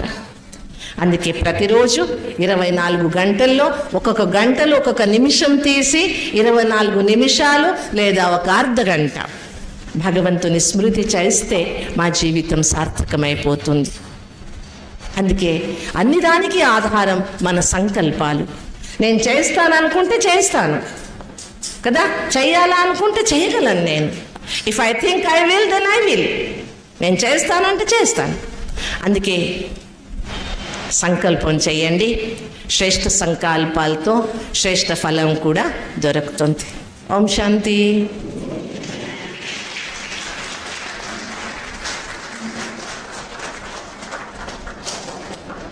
రీసెర్చ్ అయినాయి. సామాన్యంగా శరీరం వదిలినప్పుడు 13 రోజులు ఆత్మ అక్కడే ఉంటుంది. అయితే కొన్ని ఎక్స్క్యూజెస్ కూడా ఉంటాయి. కొందరు శరీరం వదిలిన వెంటనే ఇంకొక దగ్గర పోయి కూడా జన్మం తీసుకుంటారు. అది యాక్సిడెంట్లీ, అందరూ కాదు. జనరల్గా 13 రోజులు ఆత్మ అక్కడే ఉంటుంది. అందుకే 13 రోజుల క్రియాకర్మాల్ని చేసే ఒక సంప్రదాయం వచ్చిందన్నమాట. మీరు కావాలంటే మా సంస్థ ఒక 13 days అని ఒక ఫిలం చేసిందన్నమాట. దాన్ని చూడొచ్చు. అందులో అవన్నీ డీటెయిల్గా చెప్పినారన్నమాట. మీరు దాన్ని ఫీల్ కూడా చేస్తారు మీరు. ఈ వైదిక సాంప్రదాయంలో అయితే 10వ రోజు 11వ రోజు ఆత్మని పంపించే క్రియలు ఉంటాయి. నీళ్లు వేస్తారు, పంపిస్తారు మంత్రాల ద్వారా. మీరు పంపించకపోండి, ఆత్మ మాత్రం 13 రోజులు మీ చుట్టుపక్కన ఉంటుంది. ఇది ఒక కామన్ లాలో అన్నిసారి ఇది అప్లై అవుతుందని కాదు, జనరల్గా ఇలా ఉంటుందన్నమాట. అందుకే చూడండి, వాళ్ళు ఎంతోమంది మీకు ఇంకా దీని డీటెయిల్ దొరకాలంటే అవుట్ ఆఫ్ బాడీ ఎక్స్పీరియన్సెస్ అని చాలా బుక్స్ ఉన్నాయి. Out of body experiences. ఇప్పుడు ఒక మనిషి శరీరం వదిలేస్తున్నాడు. అయితే అతనికి అనుభవం లేదు, శరీరంలో ఉన్నాను. ఎందుకంటే సూక్ష్మ శరీరం ఉంటుంది, అది ఒక వేరే విషయమే. మీరు ఏమైనా బసవరాజ్ అనేది ప్రోగ్రాం పెట్టుకుంటే ఆయన దీని గురించి ఒక రోజు మొత్తం చెప్తారనమాట. చాలా చక్కగా చెప్తారు దీని గురించి. సూక్ష్మ శరీరం, స్థూల శరీరం, దాంతో ఏం సంబంధం చాలా చక్కగా చెప్తారు. దాని గురించి అన్నయ్య గారు చాలా బాగా అధ్యయనం కూడా చేశారు. చూడండి, ప్రతి ఒక్క మనిషికి 2 శరీరాలు ఉన్నాయి. ఇది స్థూల శరీరం. ప్రతి ఒక్కరికి ఇంకొక సూక్ష్మ శరీరం ఉంది, దానికి ఓరా అంటారు. ప్రతి ఒక్కరికి ఓరా ఉంది. ఈ శరీరం వదిలిన తర్వాత ఆ శరీరానికి షిఫ్ట్ అవుతుంది ఆత్మ. ఇంకొక శరీరం దొరకంత వరకు ఆ శరీరములో ఉంటుంది. అది దానికి కారణ శరీరము, కాయ శరీరము, ఏందేందో వేరే వేరే భాషల్లో వేరే వేరే శబ్దాలని వాడతారు. సెటిల్ బాడీ అంటారు సూక్ష్మ శరీరం. ఆ సూక్ష్మ శరీరంలో అది సూక్ష్మ శరీరం ఈ శరీరం మాదిరిగానే ఉంటుంది, వెలుగు మాదిరిగా ఉంటుంది, ఒక ప్రకాశం అంతే, స్థూలంగా ఉండదన్నమాట. అది ఎవరికి హార్మ్ చేయదు, ఏమి చెడు పని చేయదు అన్నమాట. మీరు భయపడే అవసరం ఉండదు. భూత ప్రేతం అని అలాగేం చేయదు. నిజంగా ఎవరికి ఏమైనా కష్టం వస్తుందంటే వాళ్ళకి ఏమైనా కర్మ సంబంధాలు ఉంటే, లేదంటే ఎవరో కొందరు మాత్రమే భూత రూపంగా వచ్చి కష్టం ఇచ్చేవాళ్ళు. నిజంగా అంటే ప్రతి ఒక్కరూ శరీరం వదిలినాక సూక్ష్మ శరీరములో చుట్టాలు, అందరు బంధువులు అందరినీ చూసుకుంటూ ఉంటారు. తర్వాత నిదానంగా 13 రోజులు, కొందరు 13 రోజుల్లో ముందడే వెళ్ళిపోతారు, కొందరు 13 రోజుల తర్వాత వెళ్ళిపోతారు. ఎస్పెషలీ ఈ యాక్సిడెంట్స్ అవుతాయి చూడండి, అప్పుడు కొంచెం లేట్గా వెళ్తారన్నమాట. అవి 13 రోజుకి వెళ్ళవు. ఒక్కొక్కసారి 2-3 సంవత్సరాలు కూడా ఉండిపోతాయి అలాగే. అవన్నీ ఒక వేరే సబ్జెక్ట్ అన్నమాట. దాన్ని భయపడే అవసరం లేదు. నిజంగా భయపడాల్సింది ఎవరికి తెలుసా? బ్రతికిన మనిషి చూసి. చచ్చిపోయిన వాళ్ళతో భయపడాల్సింది ఏమీ లేదన్నమాట. వాళ్ళు ఏం చేయవు. నిజంగా బ్రతికిన మనిషిని ఎప్పుడు భయం చేపించేవాడు, చూపించేవాడు అంతా.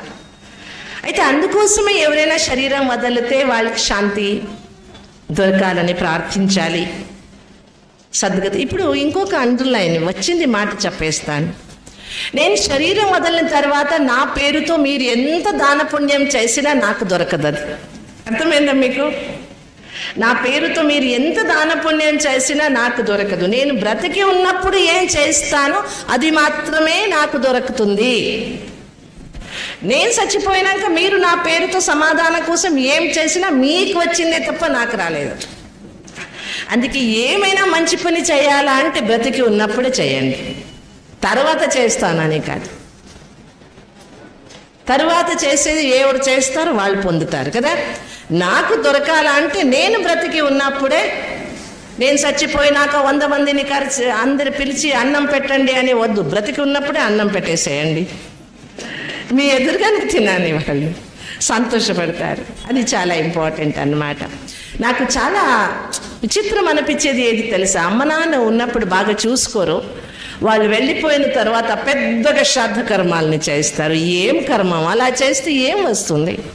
ఉన్నప్పుడు సరిగా అన్నం పెట్టక, ఉన్నప్పుడు సరిగా చూసుకోక, మందు హాస్పిటల్ అవి చెయ్యక, చచ్చిపోయినాక వాళ్ళ పేరులో భూదానము, గోదానము, సువర్ణ దానము అవన్నీ చేస్తే ఏం వస్తుంది? వాళ్ళు ఏమైనా తింటారా? బ్రతికి ఉన్నప్పుడు బాగా చూసుకోండి. ఎవరున్నా బంధువులు, చుట్టాలు, అన్నతమ్ములు, అమ్మ నాన్న బ్రతికి ఉన్నప్పుడు మీరు ఎలా ఉన్నారో అలాగైనా చూసుకోండి. మంచిగా లేకపోతే పర్వాలేదు. చచ్చిపోయిన తర్వాత పెద్దగా ఊరికంతా అన్న సంతర్పణ చేస్తే ఏమి ప్రయోజనం లేదు. 13 రోజుల వరకు ఆత్మ ఉంటుంది, చూస్తుంది. చూడు, నాకు ఉన్నప్పుడు నీళ్ళు కూడా పెట్టలేదు, ఇప్పుడు ఎంత బాగా పెడుతున్నాడు అని అనుకుంటున్నాను అన్నమాట. అలా చేయొద్దండి, అలా చేయొద్దు, అలాంటి పని వద్దు. అందుకే బ్రతికి ఉన్నప్పుడు చేసింది నా వెనక వస్తుంది. ఓకేనా? Thank you. నేర కూర్చుంటాం, ఓంకారం చెప్తాం. ఇంట్లో కూడా ఓంకారం చెప్పాలి. అందుకే బ్రహ్మకుమారి సంస్థలో ప్రతి ఒక్కరిని పలకరించేటప్పుడు ఓం శాంతి అంటాము. ఓం, నేను ఓం, మీరు ఓం, అందరూ ఓంకార స్వరూపుడైన పరమాత్మని సంతానంలో ఒక స్మృతి. ఓం అనేది ఒక చాలా మంచి స్ట్రాంగ్ పాజిటివ్ వైబ్రేషన్ అన్నమాట. అందుకే మంత్రాలు చెప్పే ముందు ఓం నమః శివాయ, ఓం రుద్రాయ నమః, ఓం విష్ణువే నమః, అన్ని దానికి ముందు ఏమి? ఓం. నాసా రికార్డ్ చేసినట్లు స్పేస్లో కూడా ఓంకారం ఉంది అని మీకు తెలిసి ఉండొచ్చు, దాని గురించి అధ్యయనం చేస్తున్నారన్నమాట. స్పేస్లో కూడా ఓంకారం ములుగుతూ ఉంటుందని. అందుకే ఇప్పుడు చాలా సంతోషంగా, సమాధానంగా నేను ఒక ఓంకార స్వరూపి అయిన ఆత్మను అనే స్మృతిలో కూర్చొని 3 సార్లు ఓంకారం చెప్తాము. ఓంకారం చెప్పినప్పుడు శరీరంలో పాజిటివ్ ఎనర్జీ సర్క్యులేట్ అవుతుంది అన్నమాట. శరీరంలో ఉండే నెగిటివ్ ఎనర్జీ వెళ్ళిపోతుంది.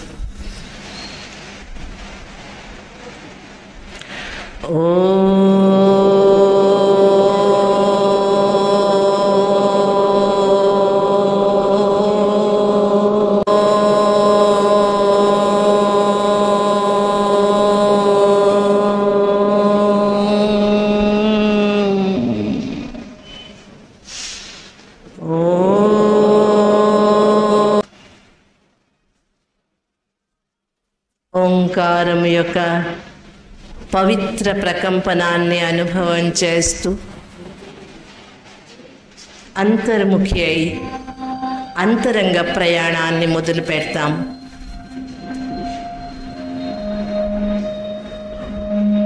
శ్రీమద్భగవద్గీత జ్ఞానదాతుడైన పరమాత్మను చెప్పినట్టు శరీరం అనేది ఒక క్షేత్రము, నేను ఆత్మా క్షేత్రజ్ఞుడు. శరీరం అనేది ఒక వస్త్రము, ఈ వస్త్రధారణ చేసి విధమైన పాత్రం చేసేటువంటి పాత్రధారి నేను ఆత్మని. శరీరములో భృకుటి మధ్యలో కూర్చొని మొత్తం శరీరాన్ని నడిపించేటువంటి సారథి నేను ఆత్మని. శరీరం అనేది ఒక ఇల్లు, ఈ ఇంటికి యజమానుడు నేను ఆత్మని. శరీరములోనే ఉన్నాను, శరీరము నుంచి వేరేగా ఉన్నాను. నేను అవినాశి అయిన శాశ్వతమైన జ్యోతి స్వరూపను. నాకెప్పుడు మృత్యు లేదు. నేనొక జ్యోతి బిందు స్వరూపమైన ఆత్మ. శరీరం తీసుకుంటాను, వదిలిపెట్టి వెళ్ళిపోతాను. నా యాత్ర నిరంతరంగా నడుస్తూనే ఉంటుంది.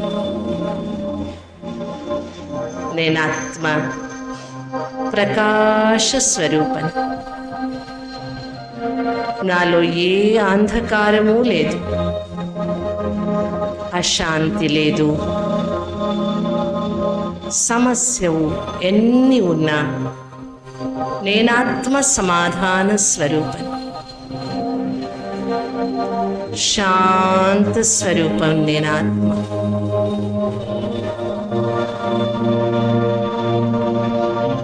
జ్యోతి స్వరూపుడైన నేనాత్మ, జ్యోతిర్బిందు జ్ఞాన సింధు అయిన పరమపిత పరమాత్మని సంతానం.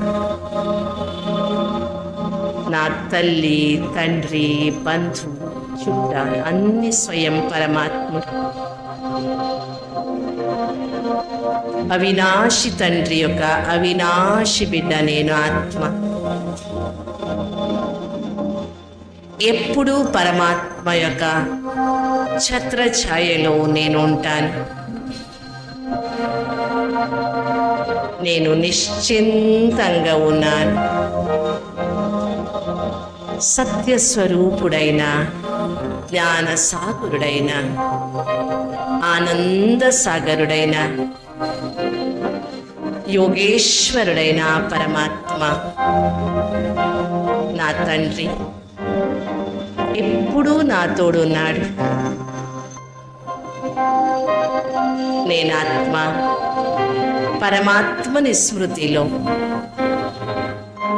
చాలా సంతోషంగా ఉన్నాను.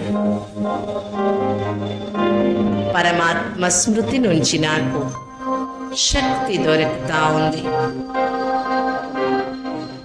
నా లోపల ఉండేటువంటి పవిత్రత శక్తి జాగృత అవుతా ఉంది. మనస్సు శుద్ధ విచారాల్ని ఉద్భవం చేస్తా ఉంది. శాంతంగా ఉంది మనస్సు. నా బుద్ధి శక్తిశాలి అయింది. నా సంస్కారాలు పవిత్రమైనాయి. ఎంతో సంతోషం కలుగుతా ఉంది. నా సమస్యలన్నీ పరమాత్మ తండ్రి ఎదురుగా పెట్టేసినాను. చాలా తేలికగా ఉన్నాను. నాకు విశ్వాసం ఉంది. పరమాత్మ శక్తి నా జతకుంది అంటే నాకెప్పుడు సమాధానం ఉంటుంది,